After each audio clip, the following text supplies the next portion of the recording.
Chapter 114. 10% of his power is already so terrifying? Ji Tianxing's expression changed as he became even more shocked.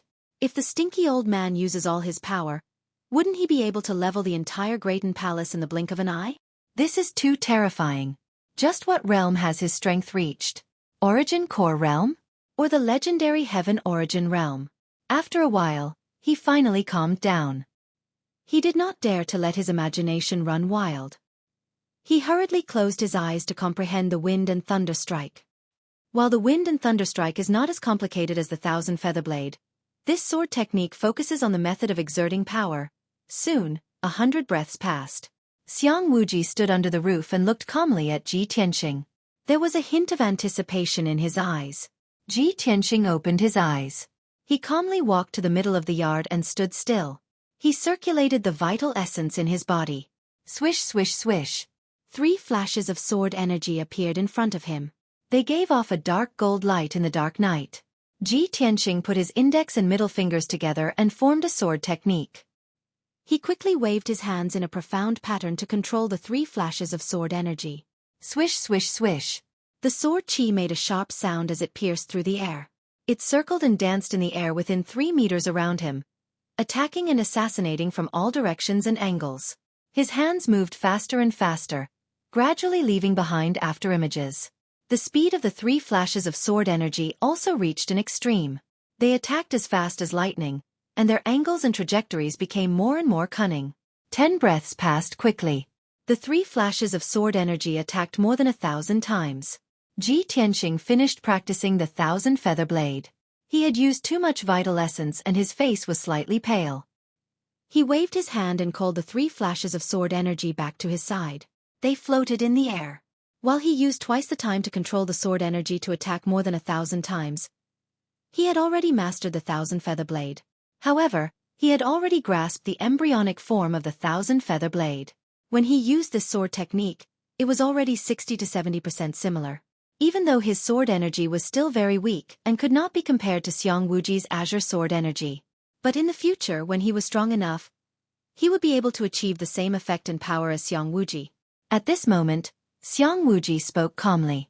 Kid, although you use twice the time and the power of your sword chi is somewhat weak, you have already learned the basics of this 1,000 Feather Blade. You managed to successfully execute the 1,000 Feather Blade just by watching me demonstrate it once, and you even managed to replicate it to a certain extent. As for your talent and comprehension, it's still passable. Although Xiang Wuji said that, he was actually very satisfied with Ji Tianxing. He knew very well that geniuses like Ji Tianxing, who could learn the 1,000 Feather Blade after only seeing it once, were rare in the Sky Pillar sect. Moreover, he had always been harsh with his words and rarely praised others. Ji Tianxing had already surpassed the majority of the Sky Pillar sect's disciples to receive his SO evaluation. Xiang Wuji raised his eyebrows and said expressionlessly, "All right, let's continue with the second move." The Wind Lightning Strike seems simpler than the 1,000 Feather Blade, but it's actually much more profound and mysterious. Ji Tianxing also understood this point, so his expression was somewhat dignified. After taking a deep breath, he began to circulate his sword chi. Swish, swish. The 3 dark golden sword chi turned into 2 and doubled in size from the size of a toothpick to the size of a dagger. Wind Lightning Strike. Ji Tianxing formed a sword seal with both hands and suddenly let out a low roar as he controlled the 2 sword chi to slash forward. Swish, swish. The 2 sword chi flew 3 meters away, one on the left and one on the right, bursting with powerful energy as they slashed fiercely at the ground. Bang! With a dull sound, the dark golden sword chi mixed with a violent wind and struck the bluestone floor like a chopstick-sized lightning bolt. A half-meter-long crack appeared on the hard bluestone floor, and a few pieces of gravel flew out. After completing the Wind Lightning Strike, Ji Tianxing recalled the 2 sword chi and put them back into his palms. Looking at the half-meter-long crack on the ground, he scratched his head awkwardly. After all, Xiang Wuji's Wind Lightning Strike was extremely powerful, and it blasted a 3-meter-wide crater on the ground. On the other hand, his Wind Lightning Strike was so weak that it only left a crack on the bluestone floor. The difference between the 2 of them was at least 10 times greater. The stinky old man's Wind Lightning Strike was like a combination of wind and lightning. It caused the entire house to shake. The wind lightning he used was like the lightning in the sky, and the wind lightning I used was like a weak electric snake. I wonder how many years I will have to train hard to reach the stinky old man's level. Ji Tianqing sighed in his heart before he returned to the house and looked at Xiang Wuji anxiously. Senior, look at the wind lightning strike I used just now. Did I learn it? Xiang Wuji turned his head and stared at him. He sneered disdainfully. Do you think you have learned it? It's all in appearance, but all in appearance. The wind lightning strike that I used was like the lightning in the sky, but the wind lightning strike that you used was like a fart. Ji Tianqing looked embarrassed. He could only smile embarrassedly. Humph. Xiang Wuji snorted coldly, retracting his cold smile. Then, he casually said, however, you can be considered to have learned the basics of the wind lightning strike. At least your fart is loud, unlike little Shen Shen's grandfather. He learned it from me 3 times, but he can't even fart. Although Xiang Wuji always used farts to describe this sword technique, Ji Tianqing's attention was not on this question. Senior, who is Shen Shen's grandfather? Of course it's the elder. Xiang Wuji replied instinctively, but he stopped halfway. He suddenly turned his head and stared at Ji Tianqing. He scolded angrily, you little bastard, are you trying to trick me? Cough cough. Definitely not. Ji Tianqing waved his hands and denied it. All right, stop talking nonsense. Xiang Wuji frowned and warned in a deep voice. Although you have learned the basics of these 2 sword techniques, you still need to practice hard in the future to increase their power. When you've mastered those 2 moves to the greater mastery realm, I'll teach you the other moves. Ji Tianqing hurriedly cupped his hands and bowed. He said sincerely, Thank you, Senior, for teaching me the sword techniques. I can't thank you enough. Xiang Wuji smiled at him and said in a mocking tone, Hee, then how are you going to thank me? How about this? You leave the storm courtyard tomorrow and stay in my great peace palace. Every day, you will clean my courtyard and take care of the herbs. Before he finished speaking, Ji Tianqing's expression changed. He pointed at the sky above his head and hurriedly said to Xiang Wuji, Senior, it's already dark. I still have matters to attend to, so I will leave first. Please rest early. After he finished speaking, he didn't care if Xiang Wuji agreed or not and ran away like a wisp of smoke. Xiang Wuji looked at his back and scolded in a joking manner. You heartless little bastard. How many people can't get this job even in their dreams? You actually disdain it. If it wasn't for the fact that the sword energy you cultivate is similar to the Kenshin art, or even very likely, I wouldn't bother with you and waste my time with you. Chapter 115. When Ji Tianqing left the Grand Peace Palace, it was already 9 in the morning. Other than the few lights in the Grand Peace Palace, the entire mountain was shrouded in the darkness of night. It was quiet and eerie. Even though this was the last time he had returned, he had spent almost 2 hours practicing the flying star sword technique. But his heart was filled with excitement and anticipation. His footsteps were much lighter. 15 minutes later, he was walking on a small tree-lined path at the foot of the mountain. There was not a single person on the path. The surrounding forest was also as dark as ink. It was deathly silent. Suddenly, 2 cold lights lit up in the forest. They shot at Ji Tianqing's head and chest like lightning. Xiao xiao. Those 2 cold lights were hidden weapons and throwing knives. They pierced through the night sky with a sharp sound. Ji Tianqing was pondering over the 2 sword techniques he had just learned. He was suddenly awakened by the sound and his expression changed. Damn it! Someone is ambushing me. He immediately exploded with a vast amount of true essence. He moved 3 meters to the side to avoid the attack of the 2 hidden weapons. The 2 hidden weapons and throwing knives flew in front of him.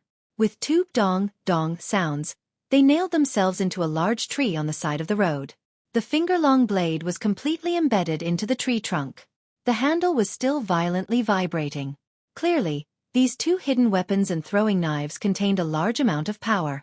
If they hit Ji Tianqing, they would definitely pierce 2 bloody holes. Ji Tianqing retreated to the forest on the side of the road. He hid behind a large tree that was as thick as a water bucket. Suddenly being ambushed, he was angry and puzzled. But he was still calm and did not lose his composure. He hid behind the large tree. His sharp eyes observed the forest in front of him, looking for the person who had attacked him. In the next moment, a black shadow charged out of the forest in front of him. That person was holding a treasure sword that emitted a cold light. He was charging straight at him. When he saw that black shadow, Ji Tianqing immediately frowned. His eyes flashed with cold killing intent. It's him. That night. He was the one who lured me out of the room and then framed me. Ji Tianqing instantly recognized him. This black-clothed warrior with a veil over his face was the black-clothed man from that night. Just in time. I want to see who's after me. He shouted in his heart as he secretly mobilized the true essence in his body, and a strong fighting intent burst out from his body. At the same time, the man in black rushed to the front of Ji Tianqing, less than 3 meters away. The black-clothed man leaped, jumping more than 3 meters high, waving his sword and thrusting out a dozen dazzling dark yellow sword auras, enveloping Ji Tianqing. Swish, swish, swish. Suddenly, the night sky around Ji Tianqing was illuminated by the sword light. Many branches and leaves were torn to shreds by the sharp sword qi. At the critical moment, he did not hesitate to use the flying star sword technique that he had just learned. Thousand Feather Blade. Ji Tianqing bellowed with a murderous aura. He suddenly shot out 3 chopstick-length dark golden sword qi towards the black-robed man. Ding ding ding ding. The golden sword qi was as fast as lightning, and it clashed with a dozen or so sword projections, resulting in a series of crisp sword cries. In just a short time, the 3 golden sword qi had struck hundreds of times. It was so fast that people could not see the trajectory and route of the sword qi. The black-robed man's more than a dozen dark yellow sword projections were shattered by the sword qi on the spot, turning into little yellow light spots and dissipating. However, the power of the 1000 Feather Blade was not limited to this. The 3 golden sword qi were still attacking at a very fast speed. Swish, swish, swish. In the blink of an eye, the 3 sword qi had attacked hundreds of times. The black-robed man was obviously stunned for a moment, and he hurriedly waved his sword to resist. Ding ding dang dang. After a series of collision sounds, the black-robed man's chest and abdomen were stabbed dozens of times by the sword qi. His body trembled again and again, and he let out a painful muffled groan. He fell from the air to the grass and rolled a few times before he got up. The black clothes on his chest and abdomen had been shredded to pieces by the sword qi, revealing the golden soft armor he wore underneath. Fortunately, he had the protection of the golden soft armor. Otherwise, he would have been pierced into a sieve by the sword qi. The black-robed man angrily shouted in a low voice, and unwillingly waved his sword to attack again. However, Ji Tianqing controlled the 3 sword qi, and stabbed hundreds of times in a breath. A large number of golden sword shadows surrounded the black-robed man. Moreover, he controlled the sword qi to stab the black-robed man's arms, face and legs, which were not protected by the soft armor. The black-robed man waved his sword to resist, and could only block the sword qi that was attacking his head. After another series of ding-ding-dang-dang sounds, the black-robed man's arms and legs were pierced with more than a dozen bloody holes by the sword qi. He half knelt on the ground, holding his sword with both hands, and panted violently. Red blood flowed out from the more than a dozen wounds, sprinkling on the lush grass. At the same time, Ji Tianqing's 1000 Feather Blade also ended, and the 3 golden sword qi flew back to his side and floated. Who are you? Why do you want to assassinate me? He asked in a cold voice, and stepped closer to the black-robed man, exuding a strong murderous aura. The black-robed man did not say a word, and without hesitation, turned around and fled. His speed was as fast as an arrow, and in the blink of an eye, he entered the forest. Don't even think about escaping. Ji Tianqing quickly chased after him, and also entered the forest. However, the night was dark, and it was difficult to tell the direction in the forest. The black-robed man had the strength of a profound understanding cultivator, and he had cultivated a high level of qinggong. He was also very familiar with the terrain, and his speed in the forest was extremely fast. Ji Tianqing had only chased for 1,000 meters before he was shaken off by the black-robed man. Damn it! I let him escape again. In desperation, Ji Tianqing could only give up the chase, and unwillingly return to the tree-lined path. He returned to the place where he had been attacked, and took down the 2 concealed throwing knives that were nailed to the tree, and searched the nearby area. Unfortunately, other than the 2 concealed throwing knives, the black-robed man did not leave behind any clues. Ji Tianqing could only put away the 2 concealed throwing knives, and with a gloomy face, rushed back to the wind-cloud courtyard. After returning to his residence, he did not even have the mood to eat dinner, and sat under the lamp, carefully examining the 2 throwing knives. However, the 2 throwing knives were only common concealed weapons, and did not have any identification, nor was there anything special about them. With just these two concealed throwing knives, Ji Tianqing could not find out the black-robed man's identity. He put away the throwing knives, and with a serious expression, he frowned and pondered. That black-robed man had the strength of a profound understanding cultivator, and he was very familiar with the sect's terrain, so he should be an inner disciple of the sect. He ambushed me midway, so he obviously knew my whereabouts. But other than Ji Ling and Lu Mingyang, who else wants to kill me? Luckily I had just learned the flying star sword art, or else I would not have been able to block the black-robed man's attack, and I would have most likely been assassinated by him tonight. But even if I had learned the flying star sword art, and could fight with a profound understanding cultivator, I did not cultivate a high-level qinggong, so I would not be able to catch up to that black-robed man. It looks like I need to quickly find a high-level qinggong to cultivate. The next time that black-robed man tries to assassinate me, I will be able to catch up to him, and find out his identity. Chapter 116. In the next few days, the black-clothed man didn't appear again.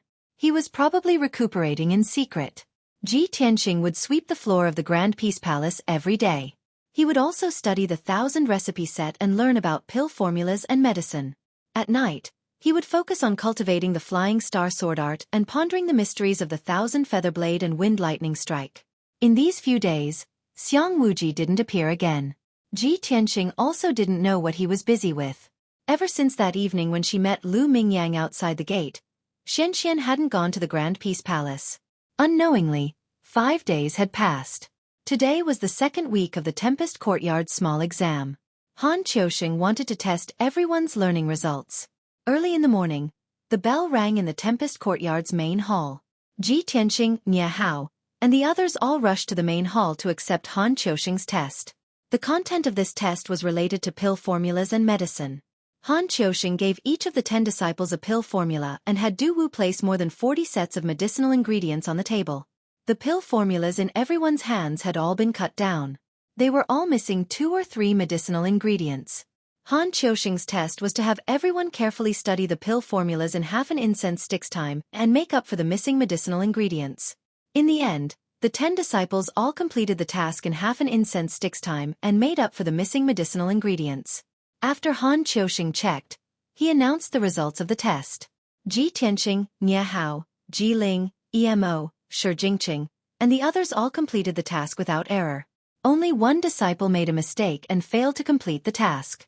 This disciple was reprimanded by Han Qiusheng and had a true elemental pill deducted from his monthly allowance. Every disciple of the sky-bearing sect received a certain amount of monthly allowance. This was a subsidy given by the sect to help the disciples increase their strength. Ordinary outer sect disciples only received 6 true elemental pills and 5 spirit fruits to increase their strength every month. As for the 10 genius disciples of the Tempest Courtyard, they received 10 true elemental pills and 8 spirit fruits every month. Ji Tianqing, Nie Hao, and the others had only been in the sect for half a month.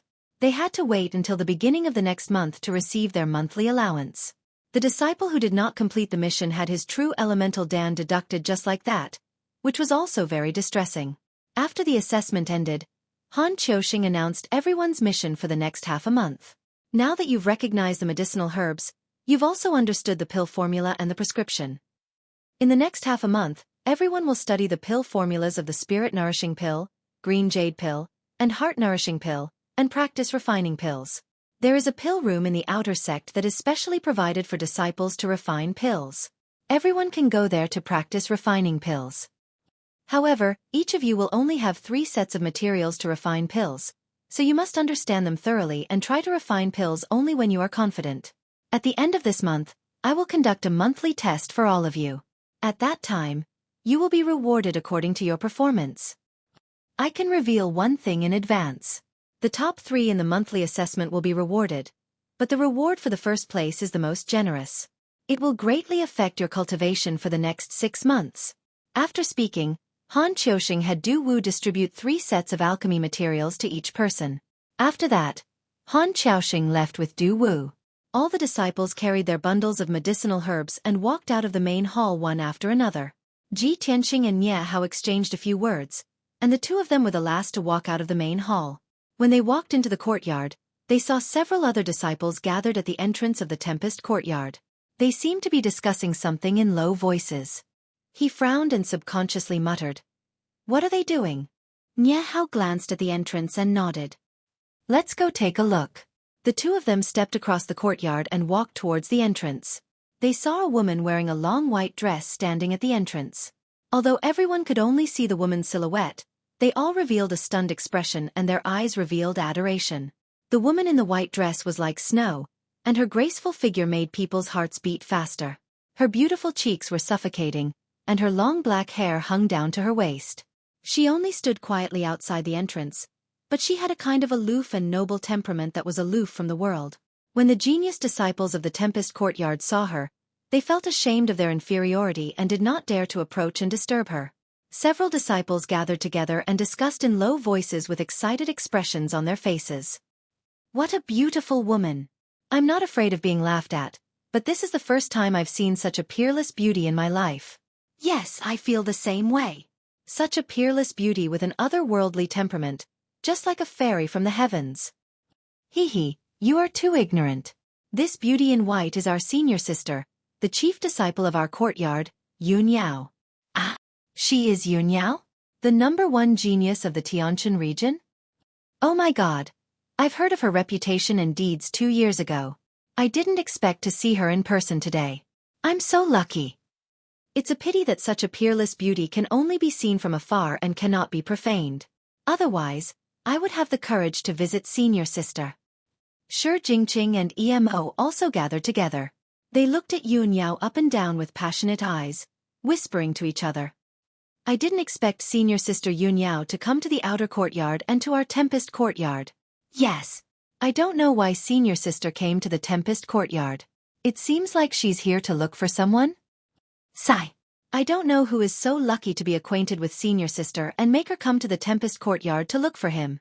How good would it be if the person senior sister is looking for is me? Tomorrow, I will be famous in the courtyard. I don't know how many senior and junior brothers will be jealous of me." Just as everyone was talking, Yun Yao, who was standing at the entrance, suddenly turned her head and looked into the courtyard. Her cold expression immediately became gentle and she called out in a very pleasant voice, "Junior brother Tianqing, come out for a moment." Upon hearing this, all the disciples in the courtyard were dumbfounded. Everyone was shocked and looked at Ji Tianqing in disbelief. Their eyes were full of jealousy and envy. Ji Tianqing and Nye Hao walked side by side and approached the entrance. Seeing Yun Yao standing at the entrance, he guessed that the disciples must be talking about her. But he didn't expect that Yun Yao would come to look for him and even take the initiative to greet him. He was stunned for a moment before he walked to the entrance and stood in front of Yun Yao. "Miss Yun Yao." He nodded to Yun Yao and was about to ask. Yun Yao frowned and stared at him with a playful look. Ji Tianqing came to his senses and quickly changed his words. "Senior sister, are you looking for me?" "Yes," Yun Yao said calmly. "I have something to say to you. Do you have time?" "Of course." Ji Tianqing nodded and agreed without hesitation. Yun Yao nodded and turned to walk out. "Come with me." When the disciples in the courtyard saw Ji Tianqing leave with Yun Yao, they immediately showed expressions of envy and jealousy and whispered to each other again. "A new month has arrived. Little he is here to ask for a few recommendation tickets. He asks his brothers to add this book to their bookshelves so that they can see the latest content every day." Chapter 117. Ji Tianqing followed Yun Yao out of the storm courtyard. They were walking on a tree-lined path halfway up the mountain. This path was located deep in the forest. It was quiet and uninhabited, and very few people would pass by it. The two of them walked along the tree-lined path for 3 miles before standing under a 100-year-old tree and chatting. Yun Yao calmly looked at Ji Tianqing and asked, "You've been in the sect for half a month now. Have you adapted?" Ji Tianqing smiled lightly and nodded. "Thank you for your concern, eldest senior sister. I've already adapted to the rules of the sect and gotten used to life in the sect." Yun Yao nodded and continued, "I've heard junior sister Xian mention you before. She said you violated the sect's rules and were punished to sweep the floor of the Grand Peace Palace." Ji Tianqing was a little embarrassed and smiled embarrassedly. "Yes, Deacon Han punished me to sweep the floor for a month. Fortunately, half a month has passed." Yun Yao frowned slightly and said in a serious tone, "The Grand Peace Palace is a place that ordinary people can't enter. Other than junior sister who can enter and leave freely. Even I have to get the old man's permission to enter. Junior brother Tianqing, you must be careful when you're in the Grand Peace Palace. You must not anger that old man. Otherwise, even if I want to help you, it will be difficult. That old man's identity. Hearing this, Ji Tianqing couldn't help but smile bitterly. Senior sister, I seem to have offended that old man, and it wasn't a light offense.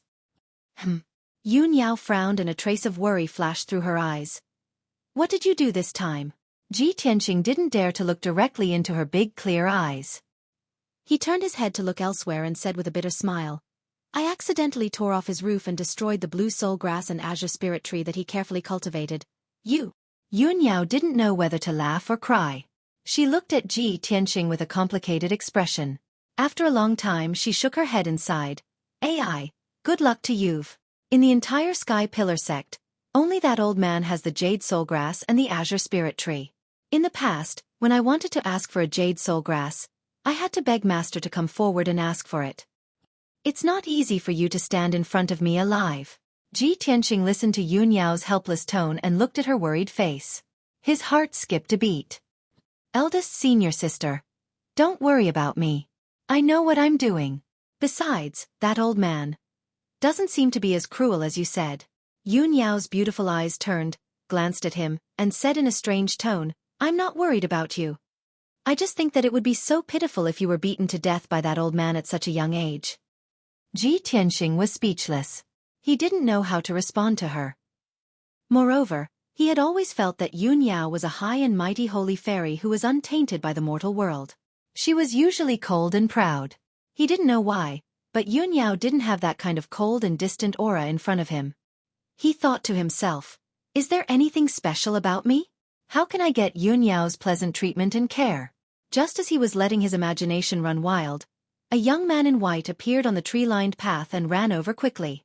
The young man in white seemed to be looking for something. When he suddenly saw Yun Yao's figure, he immediately sped up and ran over. Eldest senior sister, I've finally found you. Bai Wuchen looked like he was in a hurry as he quickly came to Yun Yao's side. When he saw Ji Tianqing, he immediately frowned. Bai Wuchen glanced coldly at Ji Tianqing. He seemed a little unhappy. Yun Yao's expression was indifferent. She asked calmly, Junior brother Bai, are you looking for me? Bai Wuchen retracted his gaze from Ji Tianqing and quickly smiled at Yun Yao. Eldest senior sister, the sect master is back. He's in the sky-raising palace. He sent you a message asking you to meet him. Yun Yao's expression softened. Master is back? Okay, I'll go to the sky-raising palace now. Then she turned to look at Ji Tianqing and reminded him. Junior brother Tianqing, you must remember what I said just now. Of course I won't dare to forget. Ji Tianqing cupped his fists and smiled. Yun Yao nodded. Then, she turned and left with Bai Wuchen. Before leaving, Bai Wuchen turned to look at Ji Tianqing. His gaze was a little cold. Ji Tianqing's expression remained calm. No one could see any change in his expression. However, he could clearly see Bai Wuchen's expression and gaze. He already had a plan in mind. This Bai Wuchen. Since the first time I met him in Qingyun Kingdom, he seemed to have some prejudice against me. I wonder how I offended him? After standing under the tree for a while, he turned and left. After a quarter of an hour, Ji Tianqing returned to the storm courtyard. The few disciples had not returned to their rooms. They were still in the courtyard. They gathered in twos and threes and were still discussing something in low voices. Seeing Ji Tianqing return, the few disciples quieted down at the same time. They all looked at him with complicated expressions. Everyone tacitly kept quiet and watched him as he walked through the courtyard. It was not until he returned to his room that they continued to discuss. Their expressions became more and more interesting. I don't know what kind of luck that kid has. He actually got to know eldest senior sister. How despicable. Eldest senior sister is like a goddess. How could she be friends with him?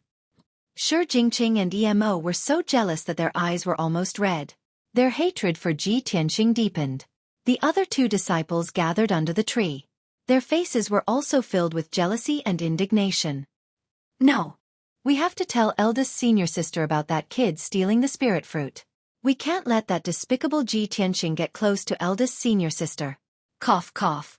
Do you know eldest senior sister? Can you see her? Can you talk to her? The person who spoke earlier did not utter a word and retreated with an awkward expression. Ji Ling sat on the stone bench under the big banyan tree. He held an ancient book in his hand and pretended to be reading. Hearing the disciples' indignant discussion, he also sneered and interjected.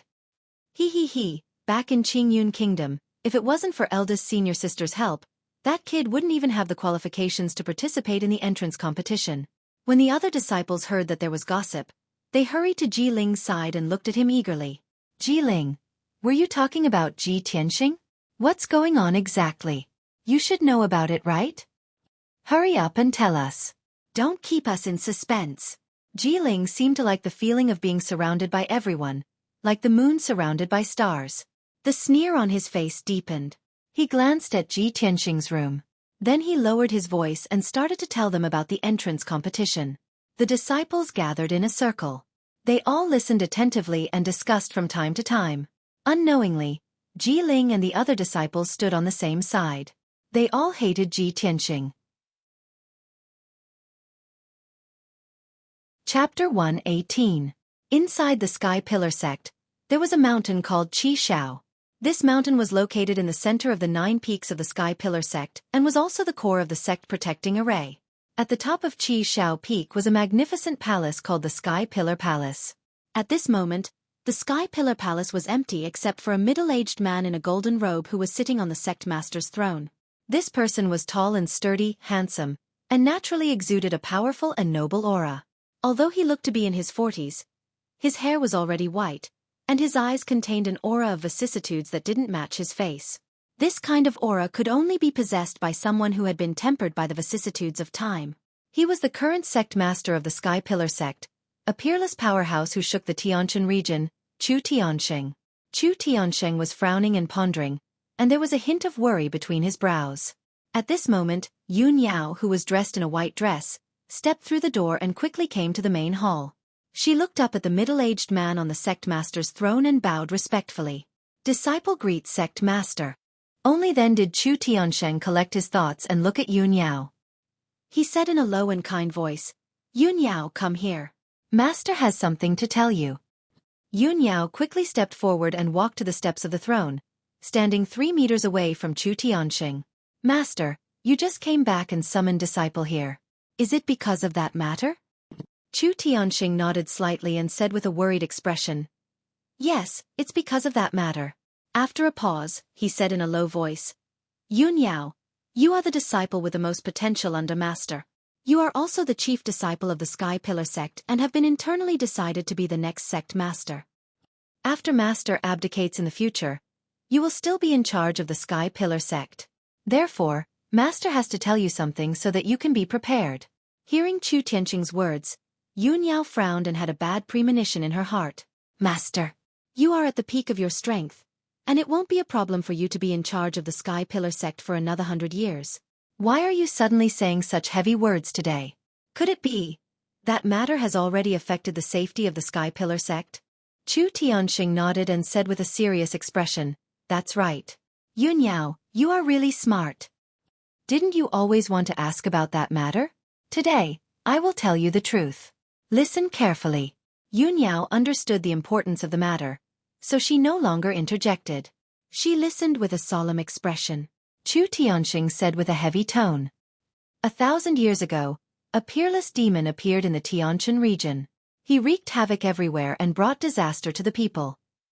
That demon willfully slaughtered the innocent and destroyed countless cities, resulting in the deaths of nearly 10 million civilians. He has committed a monstrous sin of slaughter.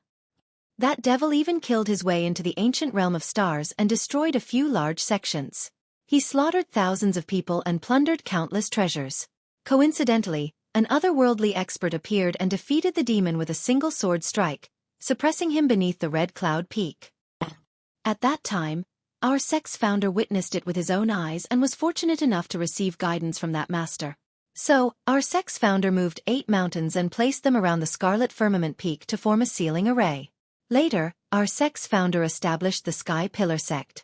As our sect grew stronger and stronger, we suppressed the Sky Pillar sect for generations. The deeds and legends of the Sky Pillar sect gradually disappeared. Hearing this, Yun Yao's big clear eyes were filled with shock. It was the first time she had heard of this legend. Only then did she know that the 9 mountains of the Sky Pillar sect formed not only a protective array but also a sealing array to seal the Sky Pillar sect. At this time, Chu Tianxing continued. 2 years ago, Master noticed that the sect's protective array was somewhat abnormal and found that the sealing array had been damaged. The Sky Pillar sect's founder has been sealed for thousands of years and is about to awaken. A month ago, Master brought 8 elders to the foot of the Scarlet Firmament Peak and strengthened the seal. However, the Sky Pillar sect's founder has awakened and will break the seal sooner or later. Back then, the Sky Pillar sect's founder caused a bloody storm in the Tianquan region and slaughtered millions of people. All the sects were helpless and were almost destroyed by him. If it weren't for that master, the Tianquan region would have been covered in blood and all the sects would have been destroyed. Now, if the Sky Pillar sect's founder breaks the seal, he will definitely take revenge on our sect in the Tianquan region. At that time, I'm afraid that no one will be able to resist the Sky Pillar sect's founder. The Tianquan region will also be plunged into misery and suffering. Yun Yao listened carefully. Her eyes were filled with shock and worry. She frowned and asked, "Sect Master, there are 8 sects in the Star Ancient Realm now. There are countless experts and tens of thousands of elite martial artists. Can't they deal with the Sky Pillar sect's founder?" Chu Tianxing shook his head gently and smiled bitterly. "Yun Yao, you haven't succeeded as the sect master, so you don't know the secrets from 1,000 years ago. You also don't know how terrifying the Sky Pillar sect's founder is. Which of the sects that were destroyed by the Sky Pillar sect 1,000 years ago wasn't stronger than our Sky Pillar sect? In the end, no one was able to stop the Sky Pillar sect's founder. Those sects were also destroyed." Yun Yao frowned and asked again, "But Master, the Sky Pillar sect's founder has been sealed for 1,000 years. His strength must have decreased greatly. He's not as strong as he was at his peak." Chu Tianxing pondered for a moment with a solemn expression before he explained. "Yun Yao, when you were young, I told you about the demon race. The demon race is a very mysterious and terrifying race. They are the most brutal and bloodthirsty race in the world. This race is different from us humans. They are born with stronger bodies and more outstanding cultivation talent than humans. Moreover, the cultivation methods they practice are very bloody and evil. The speed at which they increase their strength is several times faster than humans. The Sky Pillar sect's founder sealed under the Scarlet Firmament Peak can quickly increase his strength through bloody slaughter. My race absolutely can't understand that kind of strange and evil cultivation method." Yun Yao nodded with a solemn expression. "Disciple understands. However, Master, don't you have any other way?" Chu Tianxing shook his head and said with a wry smile, "Apart from strengthening the seal, Master can only look for the Sky Pillar sect's founder. I hope that person can help our sect reopen the seal and seal the Sky Pillar sect's founder for another 1,000 years." Speaking up to here, Chu Tianxing asked Yun Yao, "By the way, have you found the person Master asked you to look for?" Yun Yao nodded and replied calmly, "We've found him. He's now in the Outer Sect's Tempest Courtyard." Chu Tianxing's spirit shook and a gratified look appeared on his face. "Good. After Master has dealt with the sect's affairs, bring him to see me. Whether or not we can reopen the seal and seal the Sky Pillar sect's founder again in exchange for 1,000 years of peace and stability will depend on that Sky Pillar sect's founder." Chapter 119. The night was dark and there was no moon in the sky. Ji Tianxing had been busy in the Grand Peace Palace all day. When he returned to his residence in the Storm Courtyard, his stomach was rumbling with hunger. After eating dinner, he sat at the table and drank tea as he pondered over his next task. Although Deacon Han punished me to sweep the Grand Peace Palace for a month, I have already cleaned the Grand Peace Palace in this half a month. The smelly old man hasn't shown up these past few days. I won't be going to the Grand Peace Palace to work tomorrow. I have to go to the alchemy room to try refining pills. The end of the month examination is very important. If I can take first place, I will receive a very generous reward. I have to work harder." After making up his mind, Ji Tianxing drank the tea in his cup and prepared to enter the secret room to cultivate. But at this moment, a furry figure appeared from the window and a small ice blue head poked out. The small head opened a pair of silver eyes and looked around the room. Seeing that there was only Ji Tianxing in the room, it stretched out its small claws and opened the window. With a soap sound, it flew into the room. Ji Tianqing heard the movement and subconsciously turned around.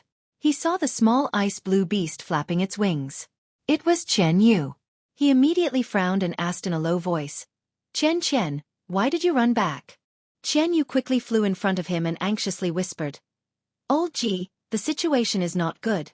Let's quickly run for our lives. HM? Ji Tianqing looked at it with a puzzled expression and unhappily asked, What are you talking about? Why do we need to run for our lives? Qian Yu said anxiously, Old Ji, I took the risk of being roasted and eaten to sneak out of the Grand Peace Palace just to inform you of my whereabouts. You have to believe me. The Sky-bearing sect is about to face a great disaster. Let's quickly run. Ji Tianqing knew that Qian Yu had always been cunning and treacherous. How could he easily believe its words? Grabbing Qian Yu, Yang Kai brought it into the secret chamber, then smiled and said, All right, take your time and tell me what's going on. Speak clearly. Qian Yu hurriedly explained, Previously, when I was in the Great Peace Palace, I accidentally heard the smelly old man and a few elders discussing a secret matter. I heard them say that the Sky Pillar sect is facing a huge crisis. Soon, a disaster will descend. At that time, even the sect won't be able to protect itself, and blood will flow like rivers. The Sky Pillar sect is facing a huge crisis? Disaster is coming? Ji Tianqing's brows knitted together, and his expression was somewhat solemn. Qian, did you hear it from them?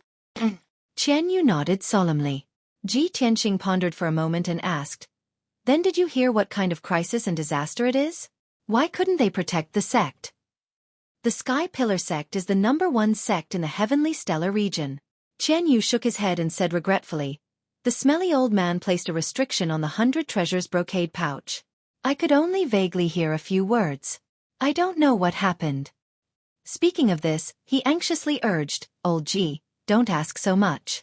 Who cares about the disaster and crisis? Let's quickly leave the Sky Pillar sect. Saving our lives is more important. Ji Tianqing thought for a moment and shook his head. With a firm expression he said, No, I can't leave yet. I must find the heavenly star bead. Old Ji. Qian Yu looked at him very seriously and said in a solemn tone, It's already a matter of life and death. Why are you still thinking about the heavenly star bead? Ji Tianqing also looked at him with a solemn expression and said, Qian, that thing is very important to me. I must find it. Moreover, even if the Sky Pillar sect really encounters some kind of crisis, there are so many experts in the sect. They will definitely deal with it. You only heard a few words and don't know what kind of crisis it is. When it will happen, how can we blindly run away? Qian Yu saw that Ji Tianqing's attitude was firm and that he had made up his mind not to leave. He could only helplessly sigh.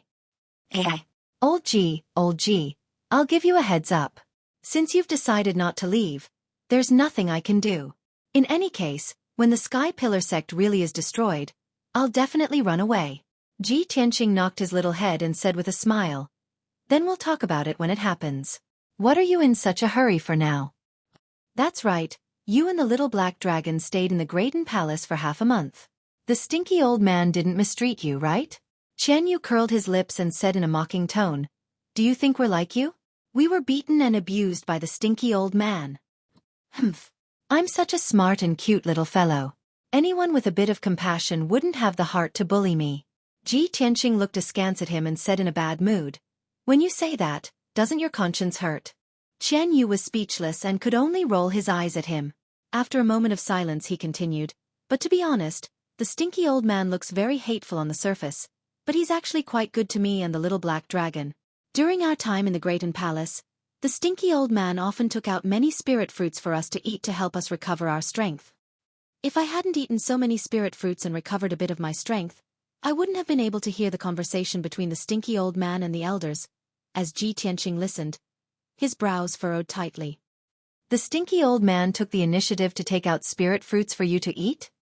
That's right. Qian Yu subconsciously nodded. Ji Tianqing's expression changed and he angrily cursed, Humph. Damn stinky old man. He was clearly the one who took the initiative to give you spirit fruits. Back then, he even said that you stole his spirit fruits and caused me to willingly be punished by him. Too hateful. Qian Yu immediately covered his little mouth with his claws and giggled. His eyes were filled with schadenfreude. Ji Tianxing chatted with him for a while before urging him to quickly leave. Qianqian, hurry back to the Graydon Palace. Don't let the stinky old man find out that you snuck out. Qian Yu waved his little claws at him before flying out of the secret room. Under the cover of the night, he quietly left the Tempest courtyard. 15 minutes later, Ji Tianxing calmed down and began to cultivate in the secret room. The vitality replenishing pill that he had taken before still had some faint effects, allowing his strength to increase at a faster rate than usual. After a night, Ji Tianxing felt that he wasn't far from the 7th level of the true element realm. Perhaps he would be able to advance next month. The next morning, he finished cultivating and walked out of the secret room. After washing up, he took out a set of ingredients for refining pills and prepared to go to the pill room to try refining pills. However, when he walked to the Tempest courtyard, he met Xueqi at the entrance. Xueqi had specially come to find him and had been waiting outside for a long time. Ever since Ji Tianxing entered the Sky-bearing sect, he hadn't seen Xueqi for more than half a month. Seeing that Xueqi had come to find him, he brought Xueqi into the Tempest courtyard and returned to his residence. Chapter 120. Ji Tianxing chatted with Xueqi while pouring tea for her. Xueqi curiously looked around the room, looking here and there. Wow, big brother Tianxing, the treatment of your Tempest courtyard's disciples is really good. Not only are the rooms very spacious, but there are also secret rooms for cultivation. It's not like our White Dew courtyard where everyone only has a small room. Xueqi looked around before sitting down at the table and looking at Ji Tianxing with envy. Ji Tianxing only smiled and asked in a gentle tone, "Cuckoo, why did you come looking for me so early in the morning? Is something the matter?" Xueqi glanced at him reproachfully and pretended to be annoyed. "Humph, big brother Tianxing, I haven't seen you in half a month. Can't I come to see you?" He, of course you can." Ji Tianxing smiled and intimately patted her head. "Cuckoo, how have you been in the past half a month? Have you gotten used to it?" Xueqi curled her lips and gloomily said, "Of course the White Dew courtyard's conditions can't compare to the palace. But coming to the Sky Pillar sect to cultivate is to suffer hardships. Otherwise, how can I increase my strength?" It's good that you can think like that." Ji Tianxing nodded and asked, "Then what have you been studying in the past half a month? Have you also been studying alchemy?" Xueqi's eyes widened in confusion and asked, "What are we studying alchemy for? It's not like we can increase our strength. Ever since we entered the White Dew courtyard, we've been practicing sword arts from dawn until noon every day. We also have to meditate in the afternoon and evening. Lord Deacon said that we should focus on cultivating martial arts. We can't be distracted by other things." Ji Tianxing stared at Xueqi in a daze. His brows slightly furrowed as a trace of doubt flashed through his heart. It seems that the contents of the 3 outer courtyards' teachings are different. The disciples of the White Dew courtyard cultivate diligently, but our Tempest courtyard wants to learn alchemy. I don't know what the deacons are thinking, but there should be some deeper meaning, right? At this moment, Xueqi looked at him with concern and asked with a smile, "Brother Tianxing, how have you been for the past 2 weeks? Did it go well? Successful?" Ji Tianxing hesitated for a moment before squeezing out a smile. He nodded and said, "Yes, not bad." "Humph. Big brother Tianxing, you're lying. I can tell." Xueqi saw that his expression was strange, so she pouted and looked unhappy. "Big brother Tianxing, are you in trouble? If you still treat me as a friend, then tell me." Ji Tianxing knew that Xueqi was extremely intelligent. His reaction just now could not be hidden from Xueqi. Thus, he could only tell Xueqi the truth. "All right. Actually, things have been going well for me for the past 2 weeks. It's just that someone is secretly plotting against me. They've already ambushed me twice. Unfortunately, I've tried every means to investigate, but I haven't been able to find any clues. I don't know who is secretly plotting against me." "There's actually such a thing?" Xueqi's eyes widened, her pretty face filled with worry. "Despicable bastard. He's actually so daring to ambush big brother Tianxing in the Sky Pillar sect." Xueqi looked indignant, as if she was the one who was ambushed. After frowning and thinking for a moment, she lowered her voice and asked, "Big brother Tianxing, do you have any suspicions about who it is? Could it be my imperial uncle? Or that despicable Lu Mingyang?" She knew that Lu Mingyang had entered the Sky Pillar sect and directly skipped the outer court to become an inner court disciple. Ji Tianqing shook his head and said with a solemn expression, "I've investigated and analyzed it. That person is neither your imperial uncle nor Lu Mingyang." "Then who else could it be?" Xueqi frowned and pondered with a puzzled expression. After a moment, she suddenly thought of something and a glint flashed across her eyes. "All right, big brother Tianqing, I suddenly thought of someone. I think it's very likely to be him. Ling Yunfei's cousin, Jian Yu." Ji Tianqing frowned and looked confused. Ling Yunfei's cousin? How could it be her cousin? Jian Yu. I've never heard of this person. Xueqi quickly explained. "Big brother Tianqing, it's like this. Ling Yunfei does have a cousin called Jian Yu. 3 years ago, Jian Yu passed the Sky Pillar Sect's entrance examination and left the Royal Azure Kingdom to become a disciple of the Sky Pillar Sect. Since then, Jian Yu has never returned to the Royal Azure Kingdom. However, it's said that Jian Yu has always liked his cousin, Ling Yunfei." Ji Tianqing finally understood and nodded. "No wonder I've never heard Ling Yunfei mention Jian Yu. It turns out that he entered the Sky Pillar Sect 3 years ago. 3 years have passed. As long as his aptitude isn't bad, he should have entered the inner sect by now and gained a foothold in the Sky Pillar Sect to familiarize himself with the situation. In that case, the black-clothed man who ambushed me could really be him." Xueqi also nodded and said, "Big brother Tianqing, you've just entered the sect. There are only a few people who have a grudge with you. After excluding my imperial uncle and Lu Mingyang, only Jian Yu is the most suspicious. Big brother Tianqing, you must be careful in the future." Listening to her worried tone, Ji Tianqing nodded to show that he understood. After the two chatted for a while, Xueqi bid farewell and left. After Xueqi left the Fengyun courtyard, Ji Tianqing restrained his complicated thoughts and carried the alchemy ingredients to the pill room. Ji Ling had just walked out of the Fengyun courtyard with a bag of alchemy ingredients in his hand and was about to go to the pill room to try alchemy. However, just as he walked to the entrance, he saw a burly young man standing outside the door. Ji Ling's eyes flashed with a strange light. He quickly greeted him with a smile and respectfully said, "Senior brother Hao, why have you come to the Fengyun courtyard?" The burly young disciple was Hao Meng. He glanced at Ji Ling and revealed a hearty smile. He nodded and said, "Ji Ling, I came here specifically to find you." Ji Ling quickly asked, "Senior brother Hao, what are your orders?" Hao Meng patted him on the shoulder and said with a smile, "Don't ask first. Come with me to see senior sister. She sent me to find you." Senior sister? Ji Ling was startled. Yun Yao's fairy-like face and figure appeared in his mind. Seeing Hao Meng turn around and leave, he didn't dare to think too much and quickly followed. An hour later, Hao Meng left the towering sky peak with Ji Ling and arrived at the most sacred and solemn crimson firmament peak in the towering sky sect.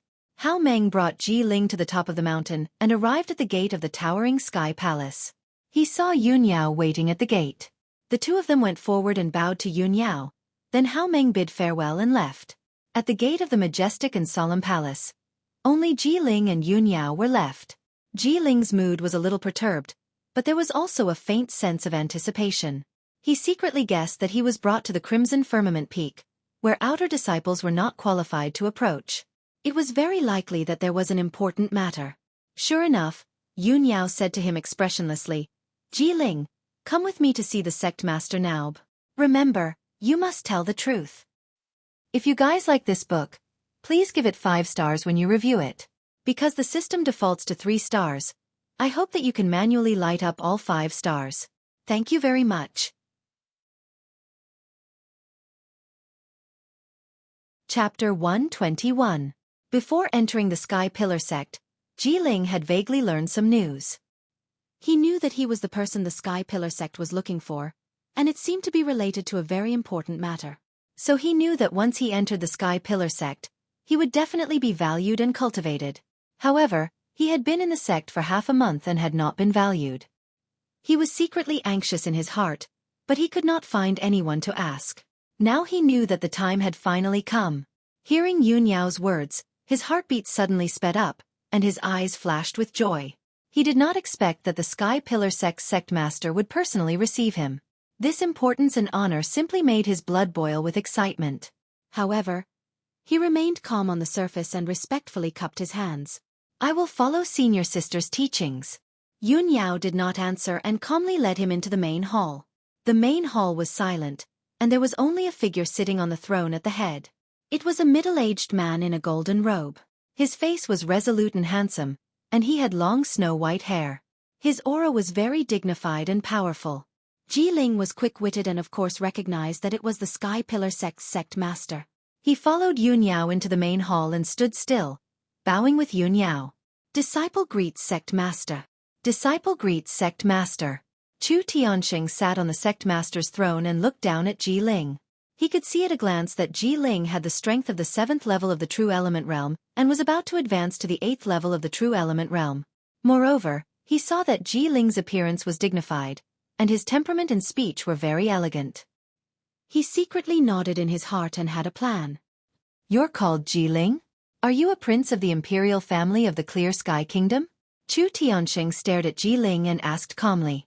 Jiling felt a chill all over his body when he was stared at by his wise and calm eyes, as if he had been seen through. He hurriedly lowered his head, cupped his fists and replied, "Yes, sect master." Chu Tianxing nodded slightly and asked again, "Jiling, have you seen your great-grandmother or great-grandmother?" This question immediately stunned Jiling. Great-grandmother referred to his grandfather's mother. His great-grandmother was his grandfather's grandmother. In the royal family of the Royal Azure Cloud Kingdom, the only living ancestor was Ji Shenxiao. Thus, Jiling answered truthfully and shook her head. Reporting to sect leader, this disciple has never seen him before. Disappointment flashed in the depths of Chu Tianxing's eyes, but no one noticed it. He nodded calmly and said, "That's fine. Those are ancestors from 100 years ago. It's normal that you haven't seen them before. Jiling, come here. Let me take a good look at you." Although Jiling didn't understand Chu Tianxing's meaning, she still walked forward and respectfully lowered her head before Chu Tianxing. Chu Tianxing reached out and grabbed Jiling's wrist. He secretly released his powerful spiritual sense to check the situation inside Jiling's body. Jiling didn't know what was going on and could only stand there quietly, looking very well behaved. In reality, hundreds of thoughts were flashing through his mind. He thought to himself, "Sect leader is using his spiritual sense to check my situation. Could it be that he wants to check my innate talent? Fortunately, I have completely refined the God-seizing bead. My dantian is the same as an ordinary martial artist's. Sect leader definitely won't be able to see any abnormalities." A moment later, Chu Tianxing seemed to have detected something and a glint flashed in his eyes. "Sure enough, it's the Shenzhen bloodline." He exclaimed in excitement and withdrew his right hand in spiritual sense. He turned to look at Yun Yao and said with a gratified expression, "Yun Yao, you've done well. This time, the 3 of you have done a meritorious service. I will reward the 3 of you tomorrow." Yun Yao calmly cupped her hands and bowed.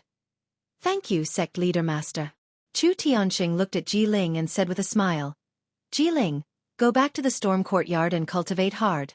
I will ask Deacon Han to send you 2 heaven heart pills and 2 blood spirit pills later. With the help of these pills, your Shenzhen bloodline will be refined and your strength will increase greatly. After you pass the assessment and enter the inner sect, if your character is good and your aptitude is good, I might accept you as my personal disciple." Hearing this, Jiling was stunned and revealed an expression of disbelief. He never thought that the surprise would come so suddenly. The honorable sect leader actually said that he would accept him as his personal disciple. Jiling was very clear that Yun Yao was the sect leader's personal disciple and was also the #1 genius of the Tianjin region. She was recognized as the successor to the position of sect leader. In a few decades, after sect leader Chu Tianxing abdicated, Yun Yao would inherit the position of sect leader and control the Sky Pillar sect and the entire Tianjin region. If he was also accepted as a disciple by the sect leader, he would have the chance to compete with Yun Yao for the position of sect leader in the future. Taking control of the entire heavenly stellar region was his lifelong wish. He never dared to imagine that he would be so close to the goal he had been pursuing all his life. Thinking of this, he was so excited that his hands trembled. He was so excited that even his voice trembled. He bowed deeply and said with sincerity, "Thank you, sect master, for your guidance. This disciple will definitely cultivate diligently and will definitely not disappoint sect leader." Although Yun Yao did not speak, a hint of surprise flashed through her eyes. She did not expect that her sect leader would actually say those words himself. She was very clear that becoming the sect leader's personal disciple meant that he would have the qualifications to compete for the position of sect leader in the future. What an amazing opportunity this was. However, she vaguely guessed the reason and did not say anything. Chu Tianxing smiled and nodded. He waved his hand and said, "All right, Jiling, you can go back." Jiling thanked Chu Tianxing again and respectfully bid farewell. He turned around and left the Sky Pillar Palace. After Jiling left, Yun Yao frowned slightly and asked Chu Tianxing, "Master, you just promised to accept Jiling as your personal disciple. Isn't this gift too great? Could it be that he can receive such preferential treatment just because he has the Xianjian bloodline?" The corners of Chu Tianxing's mouth curled into a playful smile. He nodded slightly and said, "Yun Yao, Master naturally has his reasons for doing this. There are still some things you don't know about the sealing array. In fact, there are a total of 2 sealing arrays that suppress the unparalleled demon.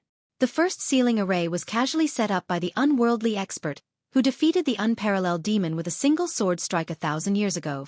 After 1,000 years, that array has been broken and its power has weakened. However, other than that otherworldly expert or his successor, no one else can control the sealing formation. Our sect seniors had long expected that the sealing array would weaken after 1,000 years at most, so they would reinforce the array every 200 years. However, this is still not a long-term solution. Our sect seniors have long been bitterly searching for various ways. At this point, Chu Tianxing revealed a look of reminiscence and recounted in a low voice. More than 100 years ago, our sect had an elder who was proficient in formations. When it came to formations, it was difficult to find a match in the 9 regions of the southern continent. She painstakingly studied for 36 years and finally set up the 9 dragons trapping demon formation to suppress the unparalleled demon beneath the Crimson Firmament Peak. If the 9 dragons trapping demon formation was activated, the first sealing array would be strengthened and the unparalleled demon would not be able to break through the seal. Unfortunately, the elder left the sect when the 9 dragons trapping demon formation was completed. Her whereabouts have been unknown ever since. Chu Tianxing shook his head with a wry smile and said in a low voice, "Speaking of which, that elder was my senior sister." Chapter 122. After listening to Chu Tianxing's explanation, Yun Yao came to a sudden realization and guessed the reason. She frowned and thought for a moment before asking Chu Tianxing, "Master, you asked Jiling if he had seen his great-grandmother or great-grandmother? Could it be? You think that Jiling's great-grandmother or great-grandmother might be that elder from back then, your senior sister?" Chu Tianxing nodded slightly and said in a low voice, "That senior sister of mine was also an outstanding beauty among the female disciples of our sect. Her talent in the Tao of formations was unparalleled, and many genius disciples were infatuated with her. Unfortunately, that senior sister had already made a promise to someone else, and it was said that she was from the secular world." When Yun Yao saw her master's expression, she guessed that her master must have been infatuated with that elder back then as well. However, she only thought about it in her heart and would not say it out loud. She continued to ask, "Master, that elder set up the 9 dragons trapping demon formation back then. Could it be that you and the other elders have no way to open it?"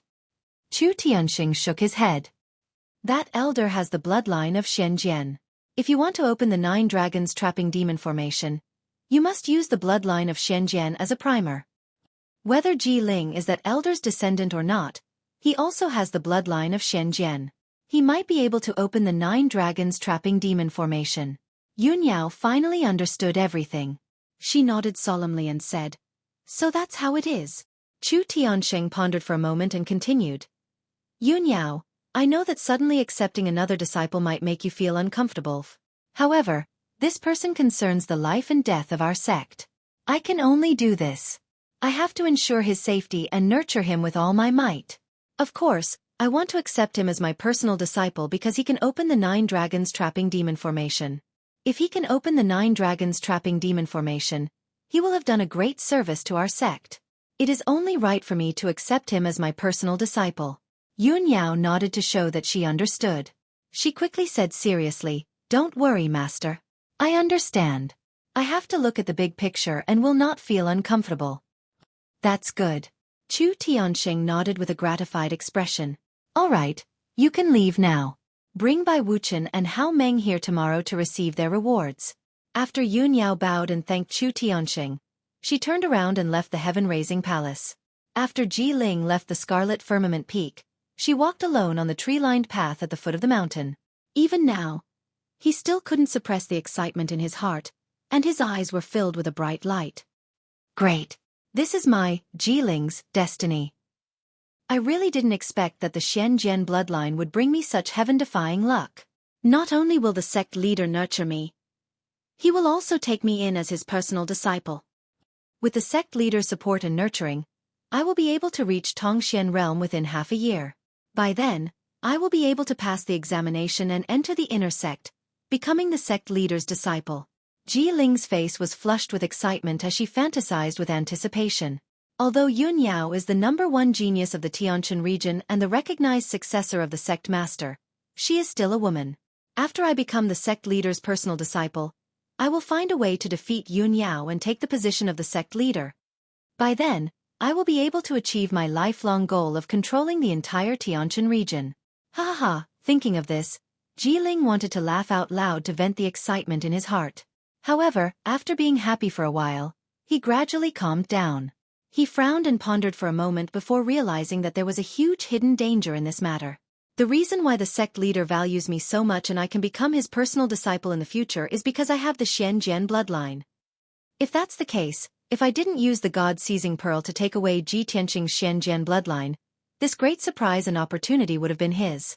Not only does Ji Tianqing know that I took the Xianjian bloodline, but even Jike knows that Ji Tianqing is the one who has the Xianjian bloodline. No, I can't let them leak the news and ruin my great opportunity and luck. For my lifelong dream and ambition, I can't let Ji Tianqing and Jike live. They must die. Thinking of this, Ji Ling secretly clenched his fists as a cold killing intent flashed in his eyes. He had already decided to kill Ji Tianqing and Ji Ku as soon as possible. This way, no one in the Sky Pillar sect would know the secret of him seizing the Xianjian bloodline. As Ji Ling walked towards the Sky Pillar peak, he was still silently calculating in his heart. 15 minutes later, he was walking on a tree-lined path in the back mountain when he suddenly saw a young disciple in a white robe in front of him. That young man was obviously an inner disciple. He was walking on the path unsteadily, and Ji Ling vaguely felt that he had seen him before. He quickly quickened his pace to catch up. When he reached the white-robed young man's side, he recognized that this person was Jian Yu. Jian Yu was about the same age as him, and the two of them had known each other 3 years ago. Ji Ling frowned and thought for a moment. Suddenly, a thought flashed through his mind, and he immediately had an idea. He quickly stopped Jian Yu and pretended to be surprised as he asked, "You are Jian Yu?" Jian Yu immediately stopped and turned his head to look at Ji Ling. After seeing Ji Ling clearly, he was also a little surprised. He slightly frowned and said, "Ji Ling? You also entered the Sky Pillar sect?" Ji Ling quickly nodded and said, "Yes, I just entered the outer sect storm courtyard half a month ago." Jian Yu didn't say anything, but he thought in his heart, "I didn't expect that this trash prince with a damaged dantian could actually enter the Sky Pillar sect.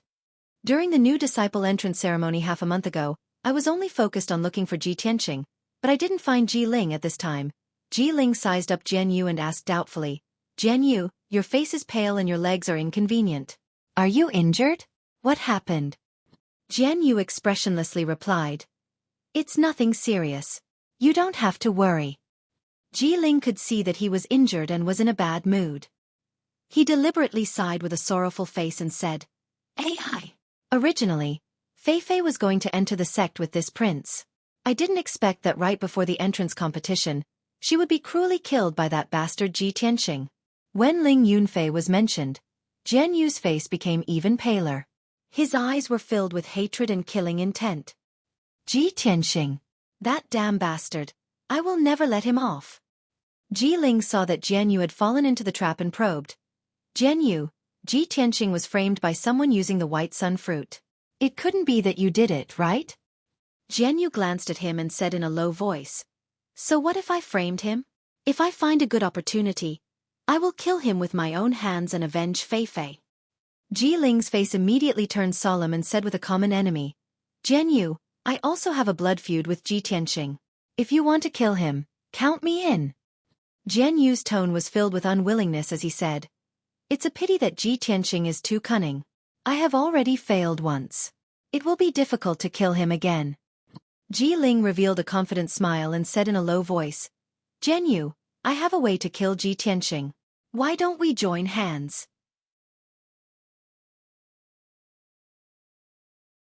Chapter 123. Ji Ling and Jian Yu whispered to each other for a while on the tree-lined path. No one knew what the two of them were talking about. A moment later, the two of them seemed to have reached an agreement. They nodded solemnly and parted ways. Ji Ling did not return to the wind-cloud courtyard.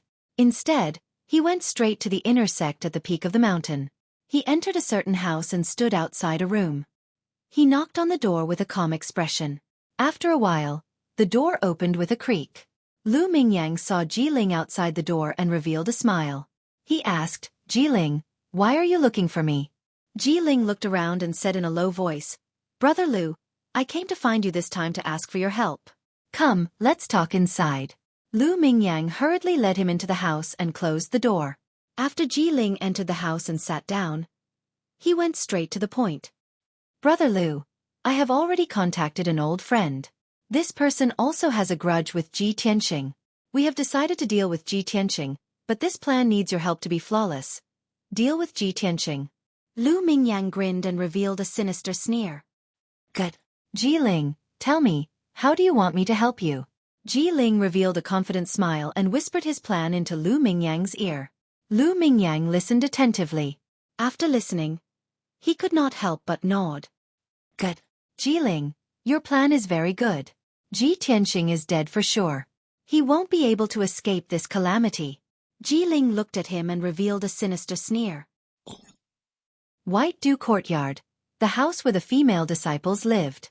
Ji Ku was meditating and cultivating in her room when a female disciple suddenly called her name outside the door. When she got up and opened the door, the female disciple handed her a letter and said that it was sent by a male disciple of the Wind Cloud Courtyard. Ji Ku thanked the female disciple and returned to her room to open the letter. There was only one sentence on the palm-sized paper. The handwriting was neat and strong. Cuckoo, I will be waiting for you at the pavilion halfway up Jade Sword Peak. I have something to discuss with you. See you there. It was signed by Ji Tianqing. Big brother Tianqing is looking for me? Ji Ku put away the envelope and smiled sweetly.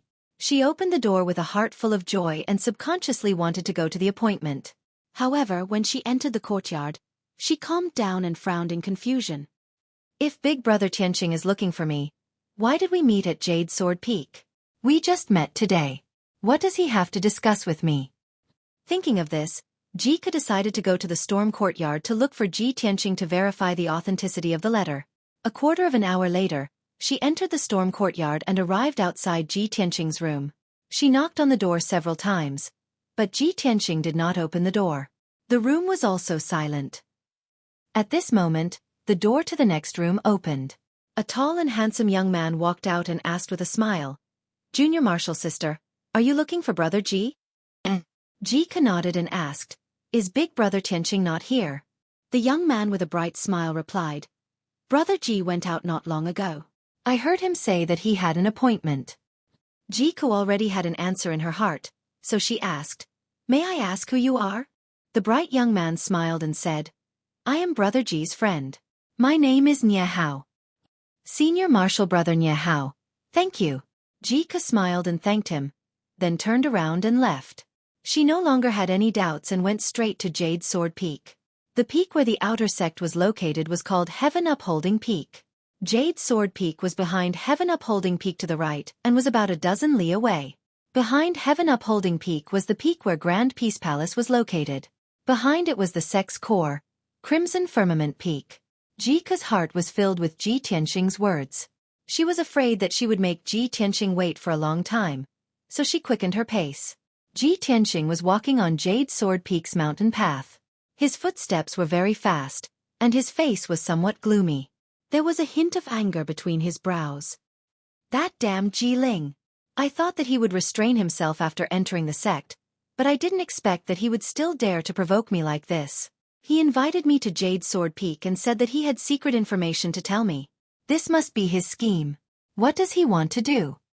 As he rushed to the pavilion halfway up the mountain, he was still silently calculating in his heart. Although he knew that Ji Ling took the initiative to provoke him, It was very likely that he had some scheme. But his strength had improved a lot, and he had also mastered the flying star sword art. His strength far surpassed that of a normal true element realm martial artist. No matter what kind of scheme Ji Ling had, he was not afraid. Very quickly, Ji Tianqing arrived halfway up the mountain. He walked along the tree-lined path until he reached the end and saw an octagonal pavilion. The pavilion was surrounded by a dense forest. A young disciple wearing a green robe stood in the pavilion with his back facing him. Just by looking at that figure, Ji Tianqing recognized that it was Ji Ling. When he walked into the pavilion, Ji Ling also turned around and looked at him with a sneer. Hee, Ji Tianqing, you really came.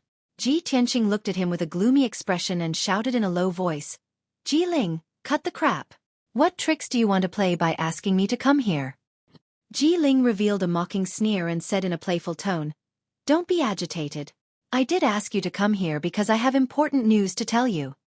Yes, to be precise, I have a piece of great news to share with you. Ji Tianqing stared at him coldly and shouted, If you have something to say it quickly. Ji Ling was not angry. His smile became even more playful as he said slowly, This morning, Senior Sister brought me to Crimson Firmament Peak's Heaven-Raising Hall to meet Sect Master. Sect Master personally checked my aptitude and confirmed that I was the person they were painstakingly looking for.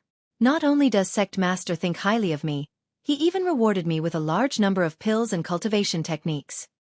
He also wants to nurture me with all his might and accept me as his direct disciple. Heh. Ji Tianqing, do you know why? Ji Tianqing frowned as a cold light surged in his eyes. He shouted in a deep voice, Ji Ling, did you invite me here just to show off? Put away that disgusting face of yours. You and I both know very well where your talent came from. Ji Ling immediately laughed complacently. Ha! That's right. So, Ji Tianqing, I have to thank you.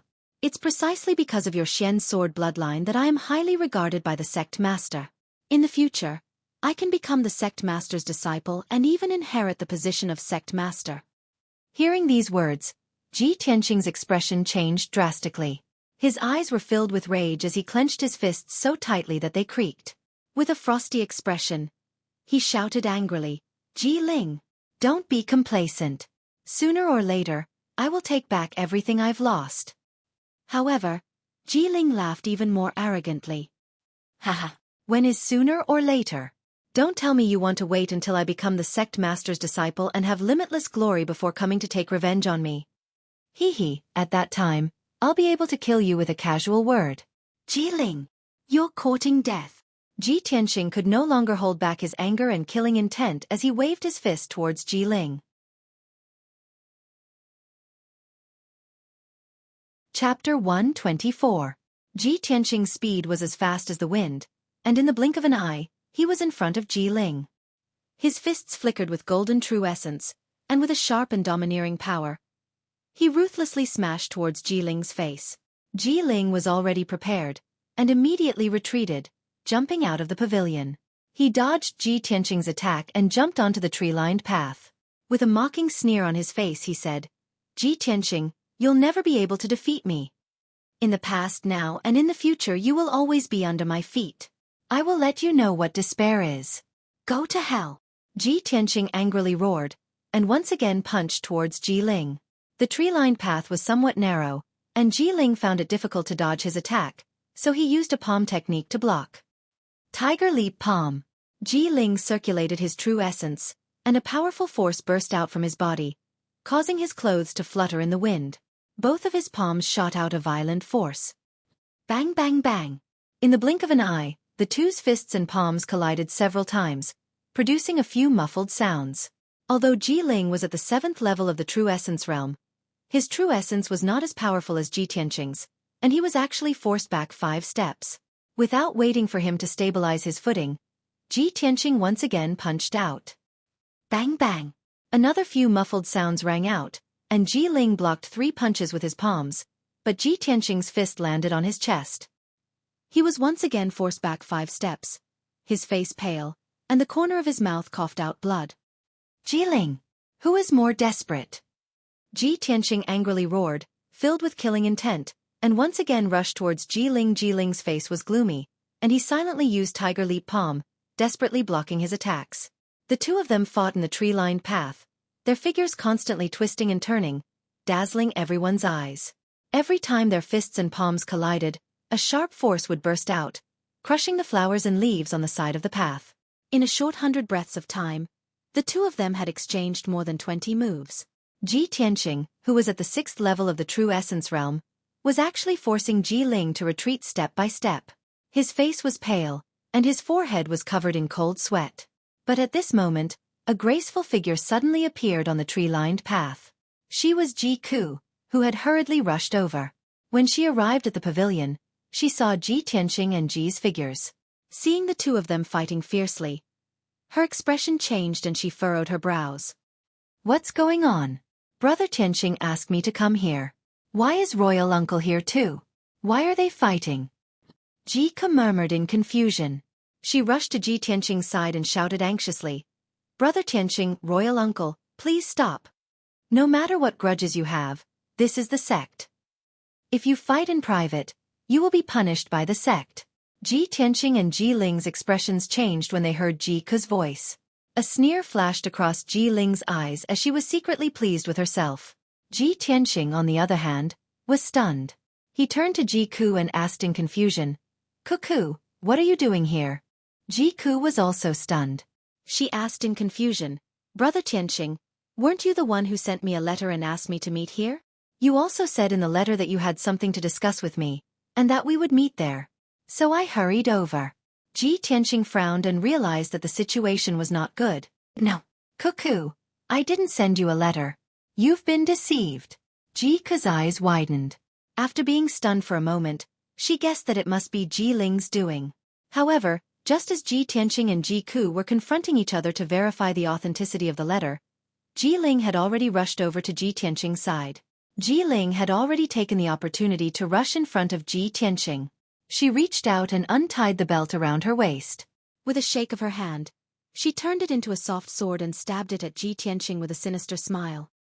"Ji Tianqing, prepare to die." Ji Ku had just turned to look at Ji Ling when she saw Ji Ling holding the soft sword in her hand and ruthlessly stabbing it at Ji Tianqing's chest. "Brother Tianqing, be careful." At the critical moment, she subconsciously cried out to remind Ji Tianqing. However, by the time Ji Tianqing came back to his senses, it was too late for him to dodge. At the critical moment, Ji Ku stepped forward without hesitation and rushed in front of Ji Tianqing, using her body to block the sword. Chi! The soft sound of the blade piercing through clothes and flesh could be heard. Ji Ku's back was facing Ji Tianqing. A black blade pierced through her right shoulder and came out from her back. Dark red blood flowed out from the wound and dyed the clothes on her back red. Ji Tianqing never thought that Ji Ling would be so despicable and sinister as to use a soft sword to launch a sneak attack. What was even more unexpected was that at the moment of life and death, Ji Ku would not hesitate to sacrifice herself to save him. He was so angry that his eyes were about to pop out of their sockets. His heart also fiercely twitched a few times as he felt a sharp pain. "Ku!" Ji Tianqing cried out in alarm and immediately rushed towards Ji Ku, wanting to save her. However, Ji Ling's reaction was even faster. She had already pulled out her black soft sword and wrapped her arms around Ji Ku's neck, holding her hostage. Ji Ku's body was hit by the sword. Her face was as pale as paper and she had no strength to resist at all. Ji Ling dragged her and kept retreating. She placed the sword on her neck and shouted at Ji Tianqing with a ferocious expression, "Ji Tianqing, if you come any closer, I'll kill her with one strike." Ji Tianqing was worried about Ji Ku's safety. His heart was burning with anxiety and he did not dare to act rashly. He could only stop and stand 5 meters away from Ji Ling. His incomparable anger almost made him go berserk. His eyes were as red as blood as he roared at the top of his lungs, "Ji Ling, you bastard! Ku is your niece. How could you be so cruel to her? Your heart is so vicious that you're worse than a pig or a dog." Ji Ling grinned and sneered with a sinister expression. "Ji Tianqing, you're really ignorant and laughable. Born in the royal family, there has never been any kinship to speak of. If Ji Ku dies today, it will be because of you. She will die because of you." He shouted with a venomous tone and struck the back of Ji Ku's head with his palm, knocking her unconscious. Then, he dragged the unconscious Ji Ku and retreated. After 10 steps, he had retreated to the end of the tree-lined path. Behind him was a cliff. The jade sword peak was steep and straight. From afar, it looked like a giant sword standing on the ground. The cliff was more than 1,000 meters deep, and at the bottom of the cliff was the dense forest at the foot of the mountain. Ji Tianqing approached Ji Ling step by step and shouted with a stern voice, "Ji Ling, what are you doing? Let go of Ji Ku. I promise I won't kill you today." Ji Ling immediately sneered disdainfully, "You won't kill me? Hee. But I want to kill you. Otherwise, why do you think I deliberately tricked the two of you into coming here?" "What?" Ji Tianqing immediately glared angrily, his entire body bursting with killing intent. "Cuckoo is innocent. You won't even let her go?" Ji Ling sneered with a sinister expression. "She died for you. You were the one who killed her."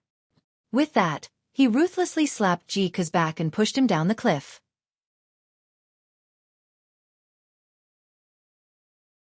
Chapter 125. Ji Tianqing witnessed Ji Ku being pushed off the cliff and falling down 1,000 meters. His eyes turned red with anger. He glared at Ji Ling, his chest almost bursting with anger and killing intent. At that moment, the unparalleled anger and killing intent made him lose all reason, turning him into an enraged beast. "Ji Ling! You bastard! I'm going to kill you!" Ji Tianqing roared and unleashed all of his strength, punching towards Ji Ling. Bang bang bang bang. He instantly struck out 4 golden fist shadows, each of which had the power to shatter stone. Ji Ling's expression was grave as he counterattacked with his sword, slashing out black sword shadows that filled the sky, aiming at Ji Tianqing's vital points. The fist shadows and black sword shadows collided, producing a series of muffled sounds. Ji Tianqing was not a profound comprehension expert after all, so he could not use his true essence to condense fist or sword light. A fist made of flesh and blood, even if it contained the power of true origin, would find it difficult to block weapons. He was forced to continuously retreat, and after exchanging a few blows with Ji Ling, he was forced to retreat to the pavilion. Hatred and killing intent made him no longer have any scruples. He immediately activated his sword chi and used the ultimate move of the Flying Star sword art. Thousand Feather Blade. Ji Tianqing activated 6 golden sword chi and stabbed at Ji Ling as fast as lightning. In a breath, the 6 sword chi had stabbed over 100 times. The area 3 meters around Ji Ling was covered with golden light, which was extremely dazzling. However, he was suffering unspeakably. He desperately waved his sword to block the sword chi, but he could only block half of the attacks. In the blink of an eye, he was stabbed more than 40 times by the sword chi. His green robe became tattered and became a pile of rags. Although he had the protection of the golden silk armor, which blocked most of the sword chi, his legs were still injured. However, his legs and arms were still pierced a few times by the sword chi, leaving a few bloody holes where blood kept flowing out. The 6 sword chi were still stabbing at an extremely fast speed, and Ji Ling was about to be pierced into a hornet's nest. At the critical moment, a tall and burly young man in a white robe rushed out from the woods beside the path. He brandished his sword and attacked Ji Tianqing. The white-robed youth was Jian Yu. His face was still pale, and his legs were not as nimble as before. However, he glared at Ji Tianqing with a murderous look in his eyes and a ferocious expression on his face. "Ji Tianqing, today is the day you die." Jian Yu let out a furious roar and rushed towards Ji Tianqing like a gust of wind. Then, he brandished his sword and sent out 9 dark yellow sword lights. "Damned beast, you actually have helpers." Ji Tianqing's expression immediately changed. He hurriedly controlled the 6 sword chis to fly back to his side to block Jian Yu's attack. The golden sword chi collided with the 9 sword lights, producing a series of clanging sounds. Ji Tianqing saw Jian Yu's figure clearly and recognized the swordsmanship he used. His expression changed immediately. "It's you. Are you the man in black who tried to assassinate me?" "You are Jian Yu." Jian Yu's identity was exposed, but he did not panic in the slightest. His eyes were filled with hatred as he sneered, "Hee. You only know now. Don't you think it's too late? You will not be able to escape today. You will die without a doubt." As soon as he finished speaking, Jian Yu once again brandished his sword and attacked Ji Tianqing. Ji Ling also rushed over and slashed out a few sword lights with her sword. She joined forces with Jian Yu to attack. Ji Tianqing was attacked from the left and right by the two of them, but he did not panic in the slightest. He controlled the 6 sword chis to assassinate Jian Yu and Ji Ling respectively. In 3 breaths of time, He stabbed out 300 times. The sword lights that Jian Yu and Ji Ling released were instantly shattered by the golden sword qi. The two of them were also forced to retreat. A few more bloody holes appeared on their bodies. Their expressions were extremely ugly. Damn it! How can Ji Tianxing be so strong? What kind of sword technique is this? It can actually suppress the two of us? As Jian Yu and Ji Ling continued to retreat, their hearts became heavier and heavier. They originally thought that they would be able to kill Ji Tianxing by joining forces. However, they did not expect that Ji Tianxing's combat strength would be so strong. The sword technique he used was unfathomable. The two of them were actually beaten back by Ji Tianxing.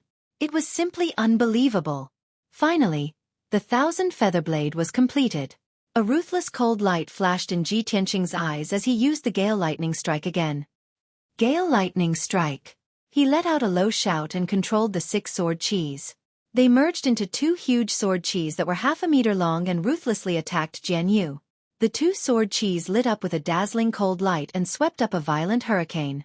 It caused the trees on both sides of the path to sway and the flowers and plants to be crushed. The golden sword qis mixed with the violent hurricane.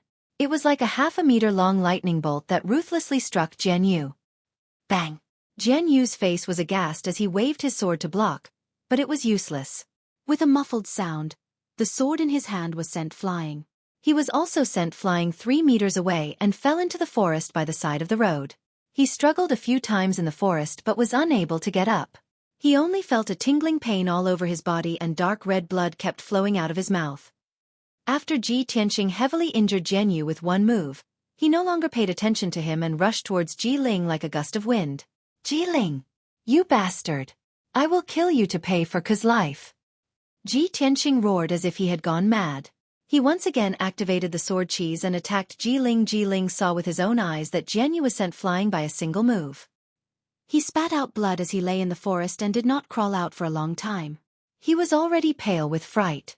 When he saw Ji Tianxing controlling the sword qis to attack him again, how could he still have the courage to resist?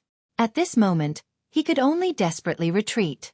He was extremely anxious as he shouted in his heart, I miscalculated. I didn't expect that bastard Ji Tianxing to be so strong. Brother Lu, you must come as soon as possible. If you don't come, you can only collect this king's corpse. At this moment, 2 streaks of sword qis came from the left and right. They shone with a dazzling cold light and swept up a violent hurricane as they ruthlessly slashed down. Bang! The sword light and the hurricane mixed together and slashed Ji Ling. It was like a combination of wind and lightning, knocking him to the ground on the spot. He rolled back more than 10 times before stopping. He lay on the edge of the cliff and spat out a large mouthful of blood. He was in an extremely sorry state. Even though he had the protection of the golden silk armor, he was still seriously injured by the wind and lightning and could not get up for a while. Seeing Ji Tianxing walking over with a murderous aura, Ji Ling was immediately filled with despair. However, he suddenly saw Lu Mingyang rushing over with a black-robed man on the path behind Ji Tianxing. He secretly heaved a sigh of relief and pretended to be angry as he shouted, Ji Tianxing, you actually want to publicly kill a fellow disciple for your own personal grudge. You are simply guilty of a heinous crime. Ji Tianxing immediately stopped in his tracks, his brows tightly knitted together. He subconsciously turned his head and looked behind him. He saw Lu Mingyang and a middle-aged man in a black robe. Although he didn't know the black-robed man, he knew very well that he was a deacon of the Sky Pillar sect. Sure enough, Lu Mingyang hurriedly rushed to the scene. When he saw Ji Ling covered in blood, he said with righteous indignation, Deacon, look! Ji Tianxing is so cruel. He actually dared to do such a vicious thing to a fellow disciple in the sect.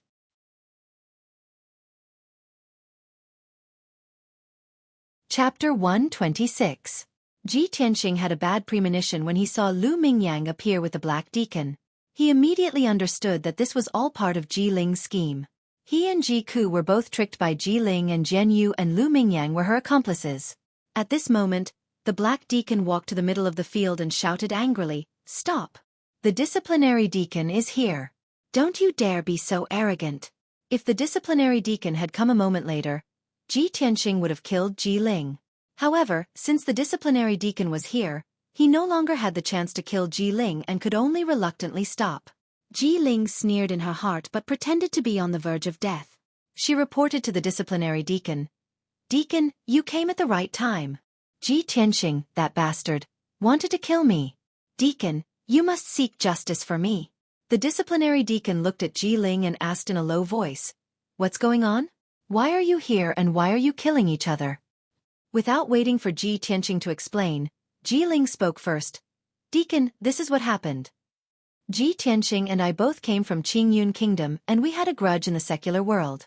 After we entered the sect, we both entered the storm courtyard. He always wanted to take revenge on me but never had the chance. Coincidentally, I have a niece called Ji Ku who was cultivating in the White Dew courtyard. Ji Tianxing tricked her to come here and used her as a hostage to force me to submit to him. After I heard the news, I brought Senior Jian Yu to save Ji Ku. I didn't expect that Ji Tianxing, that evil bastard, would injure Ji Ku and push her down the cliff. After the matter was exposed, he even wanted to kill me and Jian Yu. Fortunately, Deacon, you came in time. Otherwise we would be dead." Ji Tianxing was so angry that he was about to go crazy. His body emitted a thick murderous intent as he stared at Ji Ling. "Ji Ling, you despicable bastard. You're worse than a pig or a dog. You clearly tricked me and Ji Ku into coming here.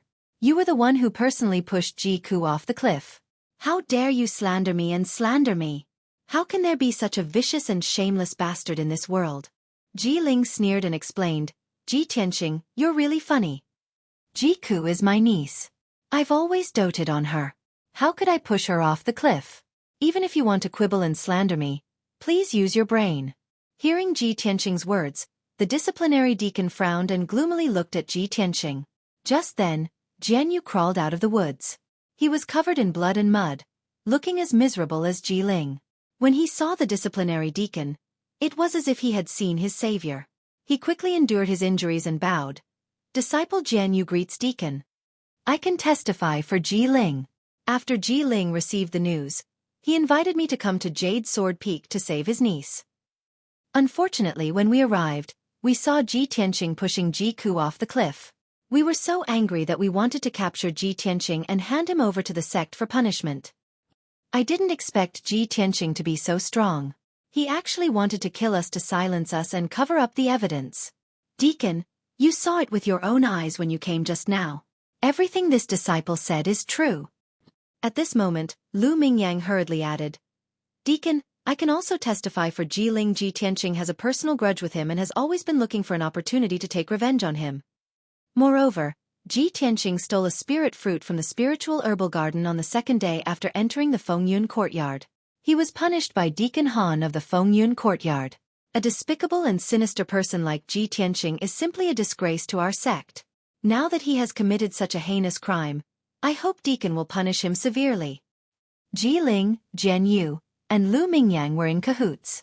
They all insisted that Ji Tianxing killed Ji Ku and wanted to silence him. Ji Tianxing was so angry that he wanted to go berserk, but he couldn't defend himself. He had no evidence and no one to testify for him. Of course, the disciplinary deacon wouldn't believe him. After a while, the disciplinary deacon asked about the situation and ordered in a deep voice, "Ji Tianxing, Ji Ling, and Jian Yu, this matter is very serious. I will definitely investigate it thoroughly. Before the investigation is completed, the three of you have to follow me back to the disciplinary hall to await your punishment. In addition, I will immediately send orders to send people to search for Ji Ku at the bottom of the cliff." After that, the disciplinary deacon led everyone away from Jade Sword Peak and returned to the disciplinary hall at the peak of Towering Sky Peak. Ji Tianxing, Ji Ling, and Jian Yu were locked up in 3 quiet rooms in the discipline hall, awaiting the discipline hall's investigation and judgment. Not only that, but the disciplinary hall also sent people to search for Ji Ku's whereabouts at the foot of Jade Sword Peak. Half a day quickly passed. In the disciplinary hall's 3rd quiet room, Ji Tianxing was sitting in a corner, expressionlessly looking up at the small window on the wall. This quiet room was only 3 meters in radius. There was nothing in the room, not even a chair. The floor and walls were all made of dark brown boulders, and there was an iron window the size of a human head on the wall. Through the iron window, one could only see a palm-sized piece of sky outside. Night had already fallen, and the sky outside the window was gloomy. Ji Tianxing had been sitting in the cold corner for an entire afternoon. His mood had long since changed from anger and irritation to indifference and helplessness. He knew the truth of the matter and had repeatedly told the disciplinary deacon. However, the Sky Pillar sex rules were strict, and the disciplinary deacon wouldn't believe his one-sided story. Before the matter was thoroughly investigated, the only thing he could do was obediently stay in the quiet room and wait for the disciplinary hall's judgment. He had long since made up his mind that after this matter was over, he would find an opportunity to kill Ji Ling and take revenge. At this moment, he was most worried about Ji Ku, but there was nothing he could do. He could only silently pray for Ji Ku. Cuckoo, nothing must happen to you. You must not die. I will definitely clear your name and avenge you by killing Ji Ling. I swear. The quiet room was deathly silent, and time seemed to pass very slowly. After an unknown period of time, someone opened the door to the quiet room. A black-robed deacon walked into the room and looked at Ji Tianqing with an indifferent expression. He said in a deep voice, "Ji Tianqing, come out." Ji Tianqing immediately stood up and anxiously asked, "Sir Deacon, have you found Ji Ku? How is she?" The deacon glanced at him and coldly said, "Ji Ku isn't dead, but she's on the verge of death and unconscious." Ji Tianqing finally let out a sigh of relief and muttered, "It's good that she's not dead. I knew Cuckoo was lucky and wouldn't die like this. Come with me," the deacon ordered in a deep voice. "Where to?" Ji Tianqing subconsciously asked. "Has the disciplinary hall finished their investigation and wants to let me out?"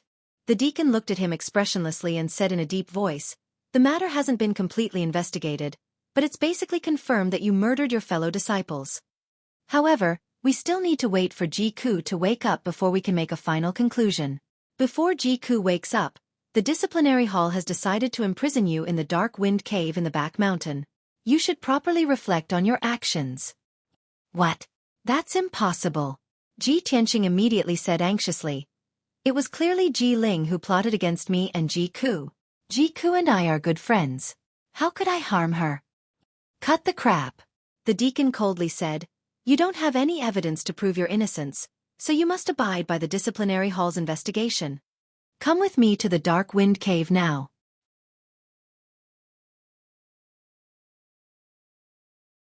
Chapter 127. The night was dark and the wind was howling. Ji Tianqing was escorted by the black deacon to the back of the mountain and into a dark cave. The cave was slanted and extended underground. It was deep and winding. Every 30 meters, there was a stone lamp on both sides of the cave wall that was lit. The stone lamp was an ancient origin artifact. It was lit by a formation, but the light was weak. The dim yellow light could not illuminate the cave, so Ji Tianqing could not see what was going on inside the cave.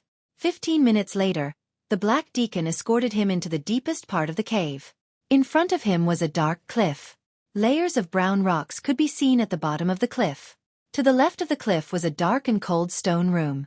Ji Tianqing was imprisoned in this stone room. Before leaving, the black deacon closed the heavy black iron door and locked it with a large chain. "Ji Tianqing, stay in the dark wind cave and reflect on your mistakes. Don't even think about escaping. If you dare to escape, you will be executed on the spot when we catch you." After saying this, the black deacon turned and left. His figure quickly disappeared into the darkness. Ji Tianqing stood in the cold stone room. His hands gripped the iron bars of the black iron door. He shouted unwillingly, "Deacon, I have been framed. As long as you save Ji Ku, the truth will be revealed." However, the black deacon walked further and further away, completely ignoring him. After a long time, the dark wind cave fell into a dead silence. Ji Tianqing let go of his hands and sat on the stone bench in a daze. There were only two things in the dark and cold stone room. There was an ancient stone lamp on the wall and a rough stone bench in the corner. Other than that, there was nothing else. The ground was covered in dust. Footprints were left behind when one stepped on it. No one knew how long it had been since someone was locked in this stone room. Ji Tianqing did not know how long he would be locked in here. Maybe 2 or 3 days. Or 2 or 3 months. The key to determining how long he would be locked up was when Ji Ku would wake up. However, Ji Ku was first stabbed by Ji Ling, then knocked unconscious and pushed off the cliff. It was already a blessing from the heavens that she didn't die after falling off the cliff. Ji Tianqing found it hard to imagine how serious her injuries were and when she would wake up. Wait. He could only wait bitterly. This stone chamber was located deep underground. Other than the faint light from the stone lantern, he could never see the sky outside. During his imprisonment, only darkness accompanied him. At the bottom of the cliff not far from the stone chamber, endless cold wind was blowing, constantly pouring into the stone chamber. Ji Tianqing had only been sitting on the stone bench for an hour when he was chilled by the bone-chilling cold wind and shivered all over. Darkness, coldness, loneliness, and helplessness surrounded him. Boundless rage and killing intent silently rose in his heart once more.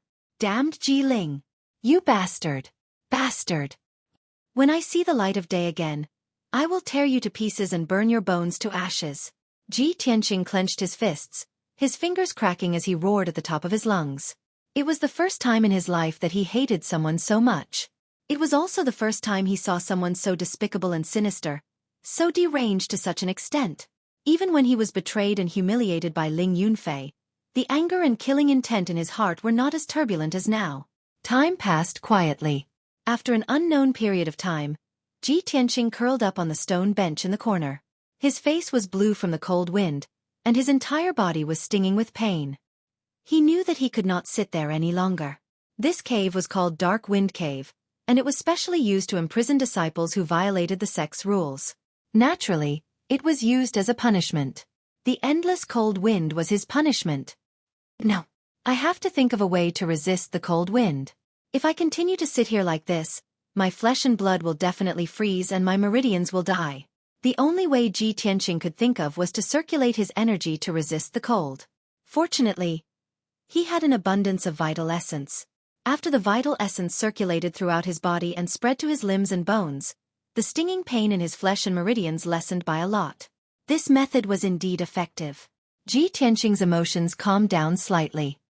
He abandoned the distracting thoughts in his heart and sat cross-legged on the ground to circulate his energy to cultivate. He followed the third level of the path of the sword and mobilized the vital essence in his body to flow through the 9 main meridians. He wanted to refine the 9 meridians into sword veins. 12 hours had passed, and his power was slowly increasing.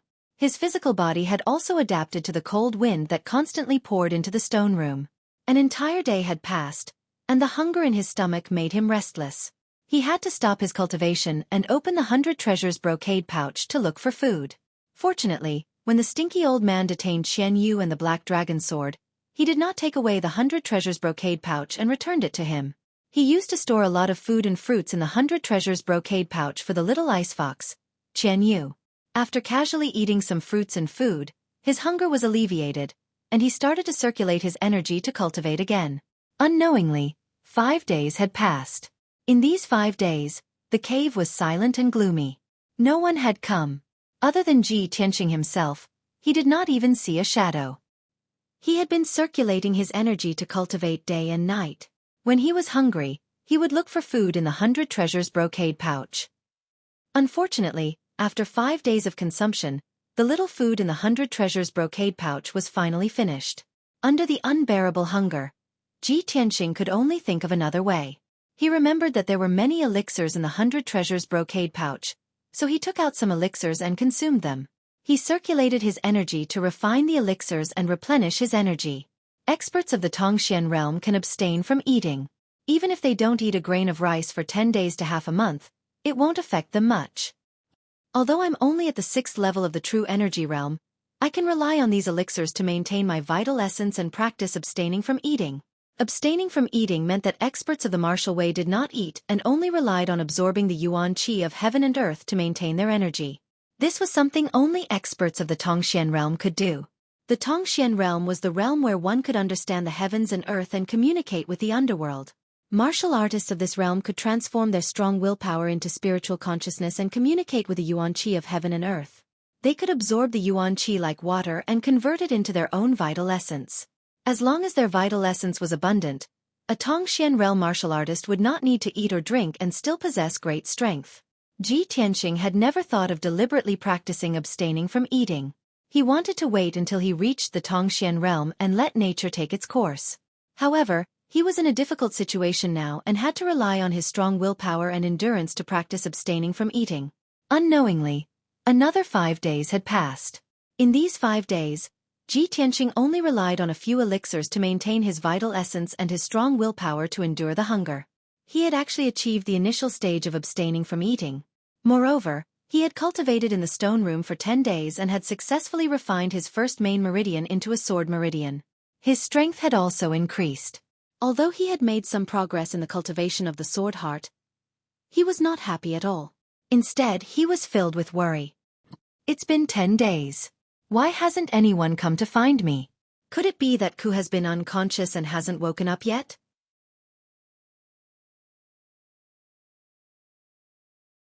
Chapter 128. Ji Tianqing's heart was filled with worry, and his heart was burning with anxiety. He was fine being locked up for 10 days, but he was more worried that Ji Ke still hadn't woken up after 10 days. Could something have happened to him? At the thought of this, he became restless and paced back and forth in the stone room. At this moment, he didn't dare to extravagantly hope that the commandment hall would let him leave Dark Wind Cave once the truth was out.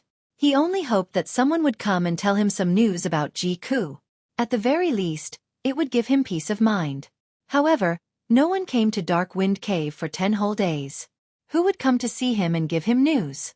Ji Tianqing sat on the stone bench, his thoughts in a mess. After about 4 hours, the sound of light footsteps suddenly came from the dark cave. Ji Tianqing thought that he had misheard or was hallucinating. He was still sitting on the stone bench, deep in thought with a frown. After 100 breaths, the footsteps got closer and clearer. It was only now that Ji Tianqing was finally sure that he hadn't misheard. Someone had really come. He stood up with a swish and held the iron bars of the black iron door with both hands, trying his best to look into the cave. He saw a slim figure in a long white dress with waist-length hair slowly walking out of the darkness. When she came to the door of the stone room, Ji Tianqing was shocked when he saw her face clearly. "Why are you here? Eldest senior sister. Why are you here?" Ji Tianqing thought that the person who came was the commandment hall's deacon, but he didn't expect that the person who came was Yun Yao. Yun Yao stood outside the stone room, only separated from him by a black iron door. She looked at him calmly. Seeing that his face was a little haggard and his body was a little haggard, Yun Yao couldn't help but frown slightly, as if she couldn't bear to see him like this. After a moment of silence, she said calmly, "I know that after that incident, you must be angry and irritable being locked up here. That's why I waited until today to see you. I believe that you've calmed down." Ji Tianqing nodded as a bitter smile appeared on his face. "Yes, I was indeed very angry and irritable a few days ago. But since it has already happened, there's nothing I can do no matter how angry I am. There's nothing I can do if I don't calm down." After a pause, he stared into Yun Yao's eyes and asked in a serious tone, "Eldest senior sister, if I said that Ji Ku was pushed off the cliff by Ji Ling and that I was wrongly accused, would you believe me?" Yun Yao nodded without hesitation and said gently, "I believe you. If I didn't believe you, I wouldn't have come to see you." Ji Tianqing's tense heart suddenly relaxed, and his mood also relaxed a lot. He laughed self-deprecatingly and said to himself, "Yes, I didn't think of that." Yun Yao then said gently, "Don't think about running away. Just wait here for the time being. The truth will come to light eventually. Although the commandment hall is strict and merciless, causing the disciples in the sect to be afraid, the commandment hall has always been fair and impartial. They won't wrongly accuse a good person." Ji Tianqing nodded and asked worriedly, "Eldest senior sister, how's Cuckoo?" Yun Yao frowned slightly and said in a serious tone, "Ji Ke's injuries are too serious. It's already a blessing that he's still alive. She's been unconscious. The elders in the sect are trying to find a way to save her, but they don't know when she'll wake up." Ji Tianqing was even more worried. He gripped the bars of the iron door tightly and shouted with grief and indignation, "Damn Ji Ling! This vicious bastard! I'll kill him sooner or later." Yun Yao shook her head with a complicated expression. "Junior brother Tianqing, let me give you a piece of advice. Don't fight with Ji Ling. You can't beat him." "Why?" Ji Tianqing asked unwillingly. "Could it be that I can only watch him get away with it and not take revenge?" Yun Yao sighed heavily. "Junior brother Tianqing, Ji Ling is the person our sect is looking for. The sect leader thinks highly of him." Hearing this, Ji Tianqing suddenly remembered what Ji Ling had said to him with a smug expression on his face that day on Jade Sword Peak. "Eldest senior sister, that day on Jade Sword Peak, Ji Ling personally told me that he was the person our sect had been painstakingly looking for. The sect leader wanted to nurture him with all his might and even wanted to take him in as a direct disciple. Could it be because he has the Xian sword bloodline? Yun Yao was silent for a while before nodding to Ji Tianxing. Yes. He. Ji Tianxing's body trembled. Suddenly, he sneered with a strange expression. His eyes surged with an incomparably vicious glint. Ha ha ha. As expected, the heavens are playing tricks on me. In the end, the sneer had turned into a wild laughter. That wild laughter was filled with anger and unwillingness, as well as a strong sense of ridicule. When Yun Yao saw Ji Tianxing's crazy appearance, she slightly frowned and felt an inexplicable pain in her heart. This was because she could clearly feel that Ji Tianxing's wild laughter contained a strong sense of sorrow. After a long while, the wild laughter stopped. Ji Tianxing stared at Yun Yao with a burning gaze and asked in a low voice, "Eldest senior sister, if I tell you that the Xian sword bloodline was originally my innate bloodline, and that Ji Ling set up a sinister scheme and used the god-seizing orb to steal my life's cultivation and Xian sword bloodline, would you believe me?" He knew how shocking these words were, and how absurd they sounded to others. He was even more clear that if other disciples were to hear these words, they would probably treat him as a lunatic who had lost his mind. However, he didn't know why, but when faced with Yun Yao's beautiful face and those clear eyes that seemed to be able to see through one's heart, he couldn't help but want to tell the truth. Moreover, he was also looking forward to seeing Yun Yao's reaction. Yun Yao was stunned for a moment. Her clear and deep eyes suddenly widened, and only returned to normal after a while. A hint of shock and disbelief appeared on her beautiful face. However, she remained silent and stared at Ji Tianxing's eyes for a long time before nodding solemnly. "I believe you." Ji Tianxing's body trembled slightly, and an extremely complicated feeling flashed through his heart, but he also felt an inexplicable sense of relief. He revealed a face full of smiles, a very clean and sincere smile. When he was being wronged, when he was in prison, there was actually someone who believed in him. Moreover, this person was the #1 genius of the Tianquan region, Yun Yao, who was like a fairy from the 9 heavens. How could he not be filled with relief? Yun Yao pondered for a moment, then said to him with a serious expression, "Junior brother Tianxing, although this news is very shocking, what the sect leader needs is only the Xian sword bloodline. The sect leader doesn't care about Ji Ling's background at all, nor does he care about how he obtained the Xian sword bloodline. Do you understand?"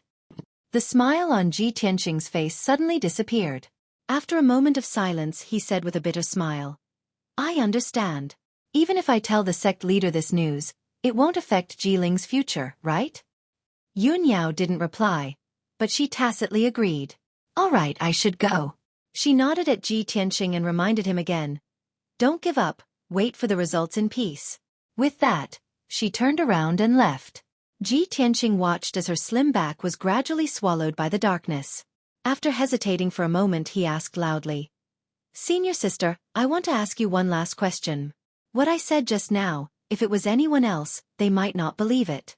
Why are you willing to believe me?" Yun Yao stopped in her tracks, but she didn't turn around. After a moment of silence, she said in a calm voice, "Because I went to the Qingyun kingdom, and after seeing you a few times, I could feel that you are different from the rest. In fact, I always felt that you were the person the sect was looking for."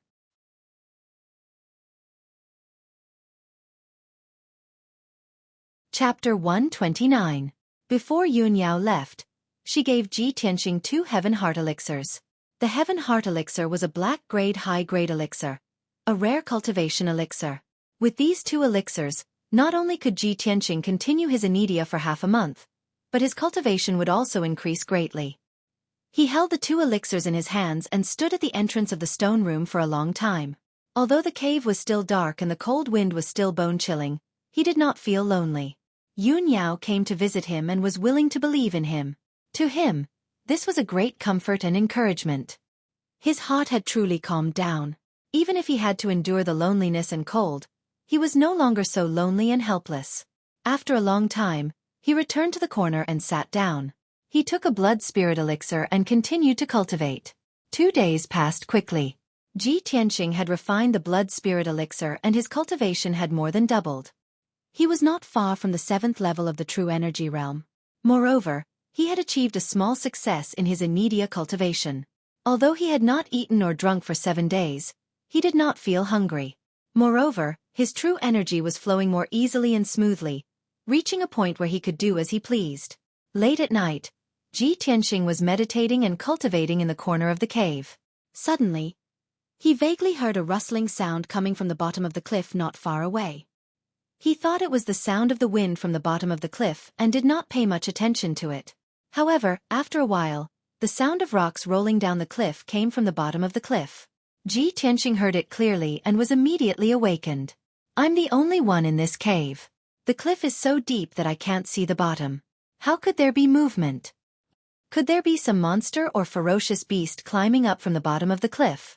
In the darkness, he did not understand his surroundings and could not help but think of many things. He tiptoed to the side of the iron door and pressed his face against the iron railing, trying his best to look in the direction of the cliff. The cliff 10 meters away was still pitch black, and cold winds were constantly gushing out of it. Ji Tianxing stood motionless by the door and stared at the cliff with wide eyes, silently observing. Ordinary people might not be able to see through the darkness, but he was an expert of the 6th level of the true energy realm. His eyesight was 10 times better than ordinary people. He focused his attention on the cliff and could see the lines of the rock layer on the edge of the cliff. About 10 breaths later, a hand suddenly stretched out from the bottom of the silent cliff. It was a palm that was wider than a normal person's, and its skin was light purple. Although the hand looked slender and looked like a woman's hand, it was indeed a little too big. It was even bigger than Ji Tianxing's palm. What is it? Ji Tianxing was shocked. His whole body tensed up, but he held his breath and didn't make a sound. The next moment, a slender figure in a black robe flew out from the bottom of the cliff and landed silently at the edge of the cliff. Even though the robe worn by that person was rather loose and covered 90% of his body, the robe was still quite large. However, the figure under the black robe was tall and slender. Moreover, it was curvaceous. It was obviously a woman. However, the woman's height was astonishing. She was half a head taller than Ji Tianxing, at least 9 meters. The skin on her hands and neck was also light purple. It looked a little weird. Ji Tianxing frowned and muttered to himself, "Why is this woman so tall? And her skin is light purple? Could it be that he's sick? No. Who is she? Why did she climb out from the bottom of the cliff?" Just as he was filled with doubts and secretly observing the woman in the black robe, the woman in the black robe sensed his breath and suddenly turned to look at the door of the stone room. Ji Tianxing didn't have time to retreat before he was discovered by the woman in the black robe. Swoosh! A black shadow flashed. The woman in the black robe was like a wisp of black smoke. In an instant, she crossed the distance of 10 meters and appeared at the door of the stone room. She stood outside the iron door, half a meter away from Ji Tianxing. There was only one iron door between them. At such a close distance, Ji Tianxing immediately saw that the woman in the black robe was wearing a cold iron mask. Under the mask, there was a pair of big eyes. The pupils were dark red like blood and emitted a cold air of death. Tall body, weird skin color, and blood-red eyes. Is she a member of the alien tribe? Suddenly, this thought flashed through Ji Tianxing's mind. He was full of shock. At the same time, the woman in the black robe silently stretched out her right hand and quickly grabbed Ji Tianxing's forehead. In the center of her wide palm, there was a dark red blood light, which condensed into a blood hand the size of a wash basin. Ji Tianxing was shocked. Without hesitation, he took 5 steps back and barely dodged the bloody hand's grasp. Bang! The huge dark red bloody hand slammed into the iron bars of the black iron door with a dull thud. The black iron bars were as thick as a child's arm. The material of the bars was comparable to a top-grade Xian weapon and was very tough. However, Ji Tianxing saw with his own eyes that the 3 black iron railings were actually bent and twisted by the dark red bloody hand, as if they were ass. His eyes widened and his eyebrows twitched. He was shocked. Oh my God! This woman's strength is so terrifying. She has probably surpassed the mystic comprehending realm and reached the primal core realm? When the woman in the black robe attacked, he clearly felt the aura of the woman in the black robe. Her aura was not inferior to Yun Yao's. Luckily, he retreated in time. If he was a second later, his head would have been crushed by the woman in the black robe's bloody hand. Who are you? Why do you want to kill me? Ji Tianxing retreated to the corner of the stone room, 8 meters away from the woman in the black robe, and asked with a face full of anger. The woman in the black robe stared at him with her dark red eyes, revealing a cold murderous intent. She said in a low voice, "I thought there was no one here. I didn't expect a flea like you to be here. Consider yourself pitiful. I have to kill you. I can't reveal my whereabouts. The woman in the black robe spoke in the human language, but her accent was awkward and awkward. It sounded weird. Ji Tianqing was even more certain that the woman in the black robe was a member of the alien tribe. He stared coldly at the woman in the black robe and said in a low voice, "Woman, you are really vicious. I don't even know you, and I have no grudges with you. You want to kill me? No matter where you are from or where you are going, it has nothing to do with me." His meaning was clear. No matter who the woman in the black robe was or what she was planning to do in the dark wind cave, it had nothing to do with him. As long as the woman in the black robe wasn't very cruel and vicious, she should have turned around and left after hearing what he said. Ji Tianqing said that because he had no other choice. The woman in the black robe was too powerful. He had no chance of winning, so he could only swallow his anger. However, he underestimated the woman in the black robe's cruelty. "Haha, since you saw me, you deserve to die." The woman in the black robe laughed coldly. She suddenly turned into a cloud of black fog, passed through the black iron door, and entered the stone room. Her scarlet eyes revealed a cold, murderous intent. She reached out her bloody hand again and grabbed at Ji Tianqing's head. At the critical moment, Ji Tianqing's nerves tensed up, and he burst out with all his strength. Wind Thunder Strike. He instantly activated 2 half-meter-long golden sword chi, and slashed at the woman in the black robe from the left and right. The golden sword chi mixed with a violent hurricane, and turned into a half-meter-long lightning bolt, and slashed at the woman in the black robe. Bang! The lightning bolt was blocked by the bloody hand, and a muffled sound was heard.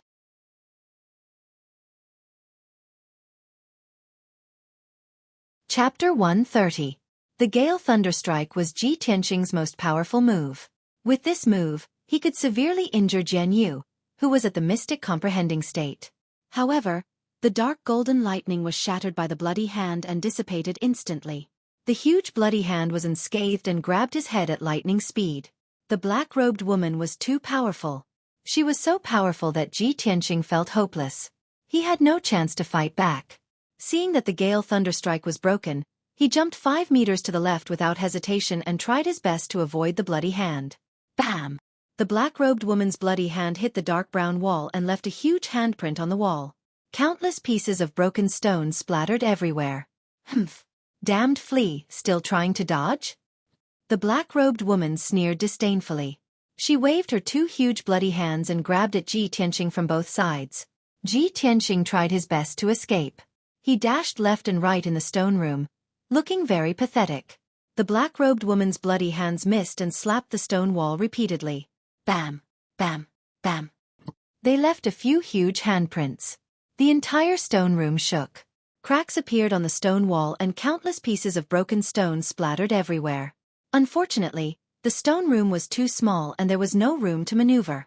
Ji Tianqing tried his best to dodge the 4th attack, but in the end, he was unable to dodge the 5th attack from Bloodhand. Bam! Amidst the muffled sound, he was hit on the back by the huge bloody hand. He was immediately sent flying and crashed into the stone wall. He spat out a mouthful of blood and fell into the corner of the wall. He was exhausted and his eyes were closed. He had been seriously injured and had fainted. The black-robed woman walked to his side. Her eyes flashed with disdain.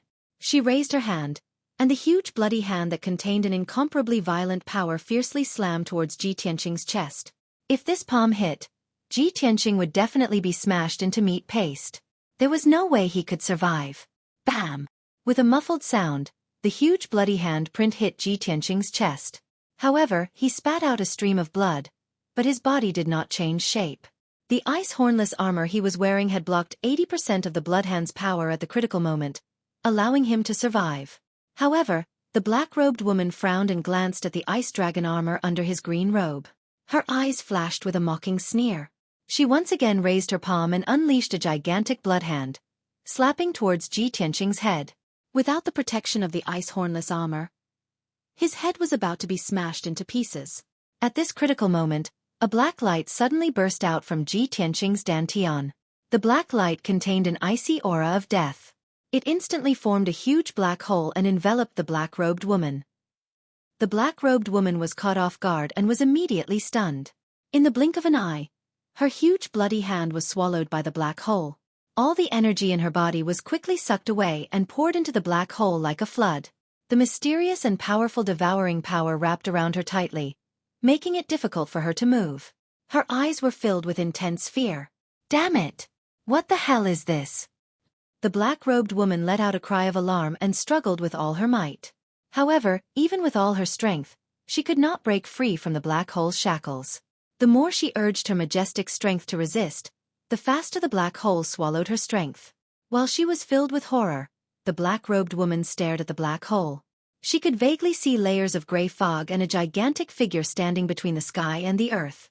However, she did not have time to pay attention to these, nor did she have time to investigate what the gigantic black figure was. "High Priest, save me!" The black-robed woman panicked and cried for help. Just as her voice fell, a cloud of black fog appeared outside the stone room with a whoosh and condensed into a tall and sturdy old man. This man was more than 2 meters tall and was as strong as an iron tower. The skin on his hands, feet, and neck was purple. He was also wearing a black robe. His long purple hair was tied into dozens of long braids, and his large feet were bare. It was unforgettable. Like the black-robed woman, the old man also came from the bottom of the cliff. Previously, when the black-robed woman was dealing with Ji Tianqing, he hid in the darkness not far away and was on guard. When he heard the black-robed woman's cry for help, he hurried over to save her. His eyes looked through the cold iron door and stared at the mysterious black hole. His blood-red eyes were filled with intense fear. "Blood Moon Infanta, you shouldn't have provoked this person," the high priest shouted with a grave expression. He stretched out his hand and untied a 3-meter-long black whip from his waist. The whip was made of an unknown material. It was dark purple and covered with fine scales, making it look like a black snake. The high priest shook his wrist and let the whip pass through the cold iron door. The tip of the whip coiled around the waist of the Blood Moon Infanta. He let out a low growl and exerted all the strength he had in his life, pulling the long whip with all his might. The whip lit up with a purple radiance and emitted an extremely powerful force. It immediately pulled the immobile Blood Moon Infanta out of the black hole. Bang! The Blood Moon Infanta crashed into the cold iron door. The door, which was as thick as a palm, caved in and created a large hole. She collapsed on the ground with a dispirited expression. She gasped for breath violently and revealed a look of lingering fear. "Too terrifying. 60% of my power was devoured. What exactly is that black hole? How can it have such terrifying power?" She looked at the mysterious black hole with a heart full of fear and muttered with a hoarse voice. The high priest also stared at the mysterious black hole and reminded her in a low voice, "Blood Moon Infanta, there was a commotion just now. We have to leave quickly. Otherwise, we will be discovered by the people of the sky-bearing sect." The Blood Moon Infanta glared at Ji Tianqing unwillingly. Then she turned into a black shadow and went out through the bars of the cold iron door. In the blink of an eye, the Blood Moon Infanta and the high priest turned into a ball of black fog and went out of the dark wind cave. In the Crimson Cloud Palace where the sect master lived on the Crimson Cloud Peak of the sky-bearing sect. In a secret room filled with multicolored brilliance and dense spiritual chi of heaven and earth like clouds and mist, Xueqi Tianqing was sitting upright in the middle of a formation and cultivating. In the air 1/2 meter above the ground in front of him, there was a black turtle shell the size of a wash basin. The turtle shell was simple and mysterious. It was engraved with complicated patterns and thousands of silver light spots. The edges of the turtle shell were very round and smooth. It was obvious that it was often held in the palm of someone's hand and had been there for a long time. Suddenly, the silver light spots on the black turtle shell changed and moved quickly. In the blink of an eye, they arranged themselves into several strange silver lines. Xueqi Tianqing, who was cultivating with his eyes closed, sensed the abnormality. He quickly opened his eyes and stared at the silver lines on the turtle shell. After a while, his expression changed and he frowned. He muttered in a low voice, "The star chart shows the aura of the demon race. The demon race has sneaked into our sect. Could it be that the people of the demon race have come for that unparalleled demon?"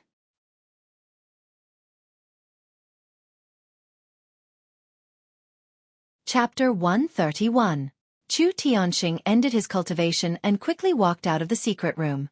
A moment later, he entered the sky-raising palace and let the guards ring the assembly bell. Not long after, many elders in purple robes rushed to the sky-raising palace. There were a total of 12 elders in the sky-raising sect. Except for 3 elders who had matters to attend to, the other 9 elders were all present. After everyone entered the main hall, they saw Chu Tianxing with a dignified expression and a touch of worry between his brows. Several elders realized that something was wrong and hurriedly asked. Normally, the sky-raising palace will not ring the emergency assembly bell if there is no major event. Sect Master, why did you call everyone here in such a hurry? Did something major happen? Could it be that the unparalleled demon under the scarlet firmament peak is about to break through the seal? It's very likely. The only thing that can threaten our sect now is that unparalleled demon. The faces of the 9 elders became dignified, full of anxiety and worry. Chu Tianxing raised his hand and motioned for everyone to quiet down. Then he said in a low voice, "Elders, this king has summoned everyone here because there is indeed a major event to resolve. This matter is indeed related to that unparalleled demon." Just now, there was a change in the star chart. This king observed the star chart and learned that the aura of the demon race has appeared in the sect. Someone from the demon race has sneaked into our sect. This king suspects that those demons have come to rescue the unparalleled demon. Hearing these words, the mood of the elders slightly relaxed and they secretly breathed a sigh of relief. So it's not the unparalleled demon coming out. This old man was worried for nothing. Fortunately, as long as that unparalleled demon hasn't broken through the seal, we still have time. That unparalleled demon has been sealed for thousands of years, but the demons have never been willing to give up. Every few decades, they will sneak into our sect in a vain attempt to destroy the seal and rescue the demon. Yes, we have also fought with the demons openly and secretly. Every time we can beat them back. There is no need to worry at all. Chu Tianxing nodded and said with a solemn expression, "Yes, the followers and descendants of that unparalleled demon have been lurking in the depths of the earth, not daring to show their faces. For nearly 1,000 years, they have been trying to destroy the seal and let the unparalleled demon see the light of day again. Fortunately, the star chart can detect the aura of the demons, so they have returned without success every time. But this time is different. The seal has loosened and the demon has awakened. The situation is very critical. Everyone must not let their guard down." He glanced at the 9 elders and ordered in a deep voice, "This king order you all to lead a team of guards and immediately start searching the sect. Everyone must find the demons who have infiltrated our sect and kill them on the spot. Even if we can't kill them, we must defeat them and drive them out of our sect." The 9 elders all cupped their hands and bowed, saying that they had received the order. Soon after, everyone took their leave and left the sky-raising palace to carry out their mission and search for the demon race. Chu Tianxing sat alone on the sect master's throne. He frowned and muttered to himself for a while. He muttered to himself, "The situation is critical this time. The seal is already broken. If the demons destroy it, that unparalleled demon will definitely break the seal. Originally, I gave Ji Ling 2 blood spirit pills. I wanted him to use the medicinal power to refine Xian Jian's bloodline and increase the success rate of reactivating the 9 dragon-trapping demon formation. But now it seems that this matter cannot be delayed any longer. I must activate the 9 dragon-trapping demon formation as soon as possible to avoid any more problems." After making up his mind, he ordered Yun Yao to bring Ji Ling to the sky-raising palace. After giving the order, he flew out of the sky-raising palace and personally rushed to the Great Peace Palace. Reactivating the 9 dragon-trapping demon formation was no small matter. He had to ask someone for instructions. Only with this person's help could he activate the formation. Chu Tianxing's entire body lit up with scarlet flames. A pair of fiery red wings condensed on his back as he flew in the sky like a large bird. Whoosh! With a flash of fire, he landed outside the Great Peace Palace. A middle-aged mute with a face full of sword scars walked out of the stone house at the entrance. He looked calmly at Chu Tianxing and bowed. Chu Tianxing also bowed and returned the greeting. He said calmly, "Sword slave, please report to Martial Uncle that this disciple has an important matter to discuss." The middle-aged mute called the sword slave nodded. He turned and ran into the Great Peace Palace. His figure flashed and disappeared. Chu Tianxing waited outside the door for 100 breaths of time. The sword slave ran back like a black shadow. He nodded at Chu Tianxing and gestured for him to enter. Only then did Chu Tianxing's expression soften. He hurriedly followed the sword slave into the Great Peace Palace and went deep into the palace. A moment later, Chu Tianxing saw Xiang Wuji covered in the smell of medicine in the pill room of the 3rd courtyard. Xiang Wuji was refining pills. His eyes were focused on the bronze cauldron. He did not notice the medicinal dregs on his hair and beard. Chu Tianxing hurriedly bowed and said respectfully, "Martial Uncle Wuji, this disciple has an important matter to report." Xiang Wuji was still staring at the cauldron. He kept waving his hand and using his qi to control the fire inside. He did not even look at Chu Tianxing. He said without turning his head, "If you have something to say, then say it. This old man is busy refining pills."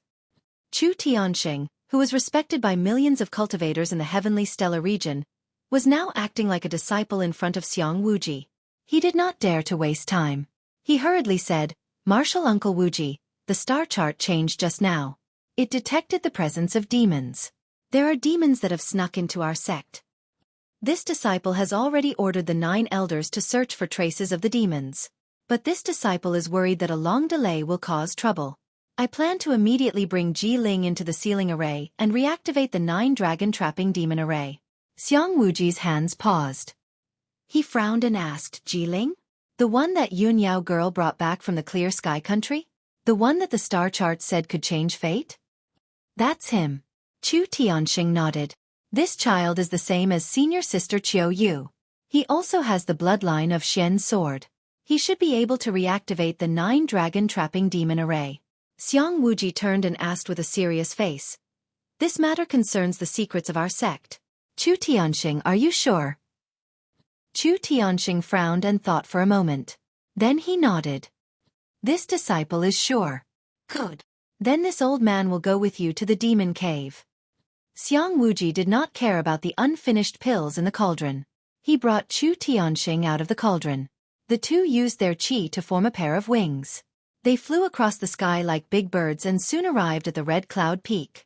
When the two entered the sky-supporting palace, Yun Yao also arrived with Ji Ling. After Chu Tianxing let Yun Yao leave, he brought Xiang Wuji and Ji Ling into a secret room in the palace. The secret room was protected by a powerful array. There was also a teleportation array in the room that only Chu Tianxing could activate. When Chu Tianxing used a secret technique to activate the teleportation array, a blazing white door appeared in the secret room. The 3 of them only needed to step through this door to reach the demon cave beneath the Red Cloud Peak. That was the place where the demons were suppressed.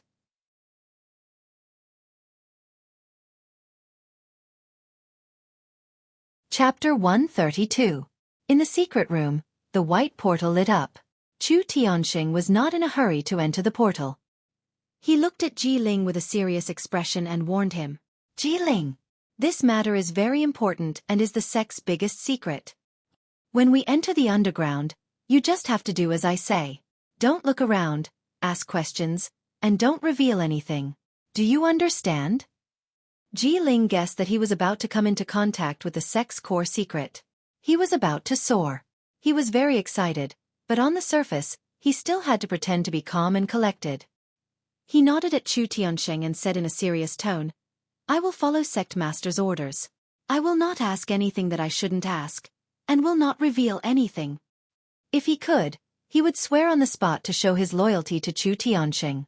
Chu Tianxing was very satisfied with his reaction and attitude. His expression softened a lot. Xiang Wuji looked on coldly. He secretly looked at Ji Ling. No one knew what he was thinking. "Let's go. We should go in." After saying that, Chu Tianxing stepped into the portal. A white light flashed in the portal, and his figure disappeared in an instant. Ji Ling followed closely behind and stepped into the portal. Xiang Wuji was the last. When the 3 of them entered the underground cave, the secret room regained its silence. The white portal also slowly disappeared. Ji Tianxing slowly woke up in a daze. He did not know how long had passed. It could have been half a day or a whole day. He only knew that his chest hurt like a knife. Every time he breathed, he felt a burning pain. His mouth and nose were full of the smell of blood. The blood had already dried up. Cough, cough, he coughed twice, and a lot of dark red blood foam came out of his mouth and nose. Such a simple action affected his injuries. He was in so much pain that he broke out in a cold sweat. He struggled to get up, but his body was in so much pain that he could not do it for the time being. Helplessly, he could only lie on the cold ground and think about what had happened. "I didn't die? Where did that cruel and vicious black-robed woman go? After she knocked me out, She actually injured me so badly. He glanced at his chest. His green robe had been completely burned, revealing the ice hornless armor underneath.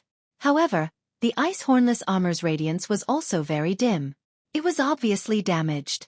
Fortunately, I have the ice chi armor. It must have saved my life at the critical moment. Otherwise, I would have died long ago. Ji Tianqing heaved a sigh of relief and thought to himself that he was lucky. After resting on the ground for 10 minutes, he finally recovered some of his strength. Only then did he get up and sit in the corner. He looked around and saw that the walls of the stone room were full of cracks and huge holes. The black iron door was also twisted like a fried dough twist, and there was a huge dent in it. Ji Tianqing was filled with shock as he watched. He only felt that the black-robed woman was both cruel and powerful. She actually possessed such terrifying destructive power. Damned black-robed alien. He cursed in a low voice and took out some healing pills from his 100 treasures brocade pouch, stuffing them into his mouth and swallowing them. After that, he sat cross-legged in the corner and began to circulate his energy to refine the pills, using the medicinal power to heal his injuries. The cave was still dark and silent. There was still a cold wind below the cliff, constantly pouring into the stone room. About 12 hours later, half a day had passed. Ji Tianqing finally ended his cultivation. After the medicinal power of the pills, his injuries had basically stabilized and there were no major problems for the time being. However, if he wanted to fully recover, he still had to rest for at least half a month. Ji Tianqing looked at the dark cave outside the cold iron door and frowned as he fell into deep thought. I've been locked up for 12 days. There are only 3 days left until the end of the month assessment. Haha, I'm now a criminal. I can't even prove my innocence. What assessment do I need? He laughed at himself and muttered in a low voice, that black-robed woman is from the alien race. I wonder what she's up to in the sect? I hope the sect finds her quickly and kills her or chases her out. I hope Ka wakes up soon. That way, I can prove my innocence and let that damned Ji Ling be punished. After letting his imagination run wild for a while, Ji Tianqing slowly calmed down and continued to circulate his energy to heal his injuries and cultivate. It was late at night. On the Red Cloud Peak, in the hidden secret room in the depths of the palace. The dark secret room suddenly lit up with white light and condensed into a blazing white teleportation gate. In the next moment, 3 figures walked out of the teleportation gate and returned to the secret room. These 3 people were Chu Tiansheng, Xiang Wuji, and Ji Ling. However, Chu Tianqing's expression was very serious. His eyes were gloomy and filled with confusion. How can this be? That's impossible. He muttered to himself, full of unwillingness. Ji Ling's expression became even uglier. His empty eyes were filled with unwillingness. He lowered his head and stood beside Chu Tianqing, looking as if he had lost his soul. His mood was extremely gloomy. Xiang Wuji's expression was also very gloomy. His eyes contained a hint of anger, but he had been holding it in. The blazing white teleportation gate quickly dissipated. The 3 of them silently walked out of the secret room and returned to the heaven-raising hall. The light in the large heaven-raising hall was dim. Only the stone lamps on the walls were lit with dim yellow light. Chu Tiansheng was silent for a while before saying to Ji Ling, Ji Ling, you can leave. Return to the storm courtyard and stay there. You can't reveal anything about today's matter to anyone. Otherwise, I will punish you severely. Ji Ling lowered his head with an ugly expression. He could only salute and say, Disciple understands. Disciple will take his leave. With that, he turned and walked out of the heaven-raising hall, returning to the storm courtyard with grief and indignation. Only Xiang Wuji and Chu Tiansheng were left in the heaven-raising hall. The atmosphere was a bit stifling. Chu Tiansheng hesitated for a moment before bowing to Xiang Wuji and saying, Martial uncle. Disciple was incompetent and didn't succeed in reactivating the array. Martial uncle, please punish me. Xiang Wuji glanced at him and sneered, Hee hee. You are the sect master. How can this old man punish you? Should I punish you by abdicating? Humph. Before entering the devil's den, this old man repeatedly asked you if you had thought it through? Did you find the right person? And the result? That Ji Ling you found couldn't activate the array at all. Even if you are sure that he has the Shenjian bloodline, what's the use of that little bit of bloodline power? The 9 dragons trapping demon array didn't even react. Now it's all for nothing. The array wasn't successfully activated, and this old man even lost 20 spirit stones.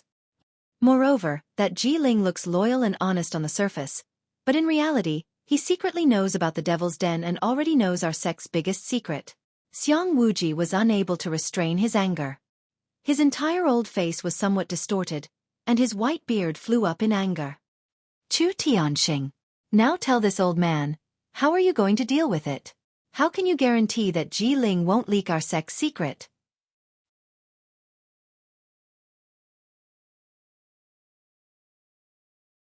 Chapter 133. Faced with Xiang Wuji's storm-like questions, Chu Tianxing immediately revealed an ashamed expression. He bowed and lowered his head. After a moment of silence, he said in a deep voice, "Martial uncle, this is indeed disciple's negligence. Disciple will definitely think of a way to remedy it." Although Ji-Ling already knows this secret, he is still an outer sect disciple. I will have the Wind Cloud Courtyard's deacons secretly keep an eye on him. I won't let him leak any secrets. Xiang Wuji nodded, tacitly agreeing with Chu Tianxing's actions. He frowned and said with lingering anger, "Chu Tianxing, in the future, you have to think before you make any decisions. Don't make arbitrary decisions. Although you are the sect master, the sky-bearing sect isn't under your control. Even if you were the strongest among your peers back then, you definitely aren't the best candidate to be the sect master. Just like this old man, I was also the strongest among my fellow disciples. But this old man knows his own limits. I definitely won't be the sect master, lest I ruin the sect's 1,000 years of foundation." Xiang Wuji's words could be said to be harsh. He mercilessly criticized Chu Tianxing for being strong but not having the corresponding talent.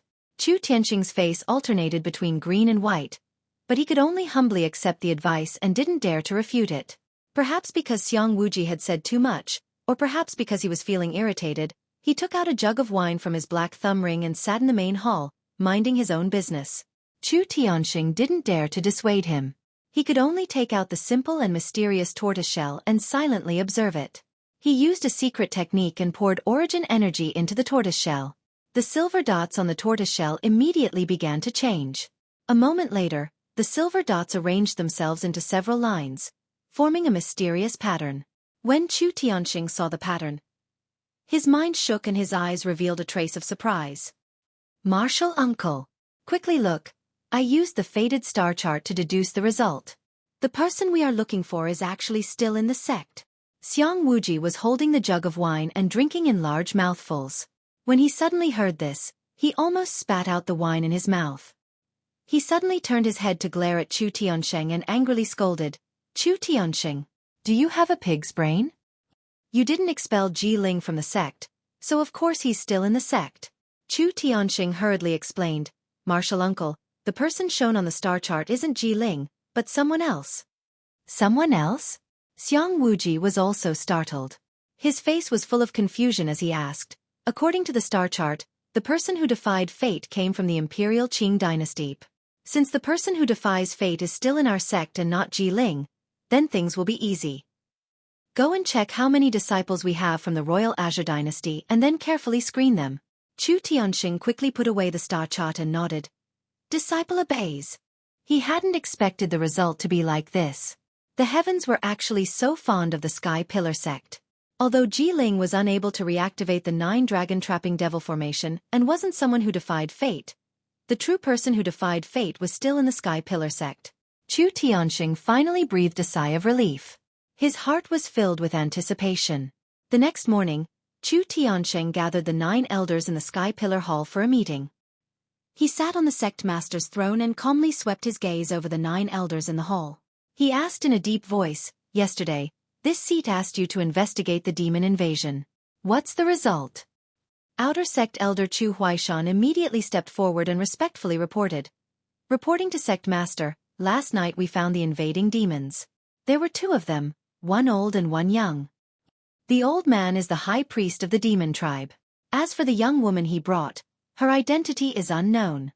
She should be a noble child of the demon tribe." When this subordinate discovered their tracks, this subordinate joined forces with 2 other elders to besiege them.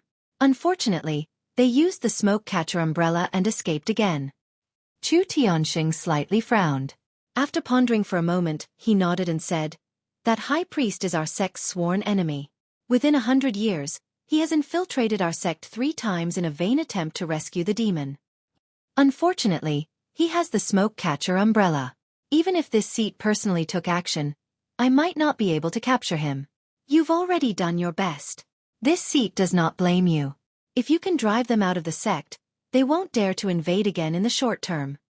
After he finished speaking, Xueqi cupped his hands and bowed, then returned to the group of elders. Immediately after, the Spirit Medicine Hall elder took 2 steps forward and reported to Chu Tianxing. Reporting to Sect Master, this subordinate has something important to report. Chu Tianxing slightly nodded and asked, "What is it?" The Spirit Medicine Hall elder calmly said, "The Outer Sect's White Dew Courtyard's female disciple, Xueqi, has been treated by this subordinate and regained consciousness last night. The internal strife that occurred 13 days ago in the Outer Sect should also have a conclusion. Originally, there was no need for Chu Tianxing to deal with the internal strife of the Outer Sect's disciples. However, that matter was related to the Outer Sect's disciple, Ji Ling, so the Outer Sect elder Chu Huaishan had already reported it to him. Now that he heard the Spirit Medicine Hall elder's report, Chu Tianxing pondered for a moment and nodded. "All right, take this seat to her in a moment. This seat wants to ask her face to face." Following that, another 2 elders reported some matters of the sect. They were all ordinary sect matters. Chu Tianxing made a decision on the spot and handed it over to the elders to carry out. After half an hour, the meeting ended and the elders left the Sky Pillar Hall one after another. Chu Tianxing also followed the Spirit Medicine Hall elder. After leaving the Sky Pillar Hall, he rushed to the Spirit Medicine Hall on the Spirit Medicine Peak. The Spirit Medicine Hall was located at the peak of the mountain and was an important place in the Sky Pillar sect. Ordinary disciples were not allowed to approach it. Hundreds of lofty palaces were surrounded by lush, towering trees. The palaces were shrouded in white clouds and thick fog, making the Spirit Medicine Hall seem like a fairyland. In one of the palaces of the Spirit Medicine Hall, there were hundreds of spacious and bright rooms set up with formations. They were specially used to treat the injuries of the sect's disciples. Chu Tianxing followed the Spirit Medicine Hall elder into a room filled with the smell of medicinal herbs and saw 2 women in the room. One of the young girls was Xueqi. She was lying on the bed with a pale face. Her eyes were dim and lifeless. Clearly, she had yet to recover her vitality. The other young girl was a servant of the Spirit Medicine Hall. She was carefully taking care of Xueqi, holding a bowl of medicinal soup and feeding her medicine. Seeing the Spirit Medicine Hall elder and Chu Tianxing enter the room, the servant hurriedly bowed respectfully, put down the bowl of medicine, and left. Xueqi couldn't get up and bow, so she nodded in greeting. The Spirit Medicine Hall elder said to her with a kind expression, "Xueqi, this is our sect master. He specially came to see you and ask about what happened that day. From beginning to end, tell him everything in detail. You must tell him the truth. Don't hide anything." You're tuning in to the Xueqi's Martial Arts Saga YouTube channel. Don't forget to subscribe and join us on this journey to catch the most captivating stories.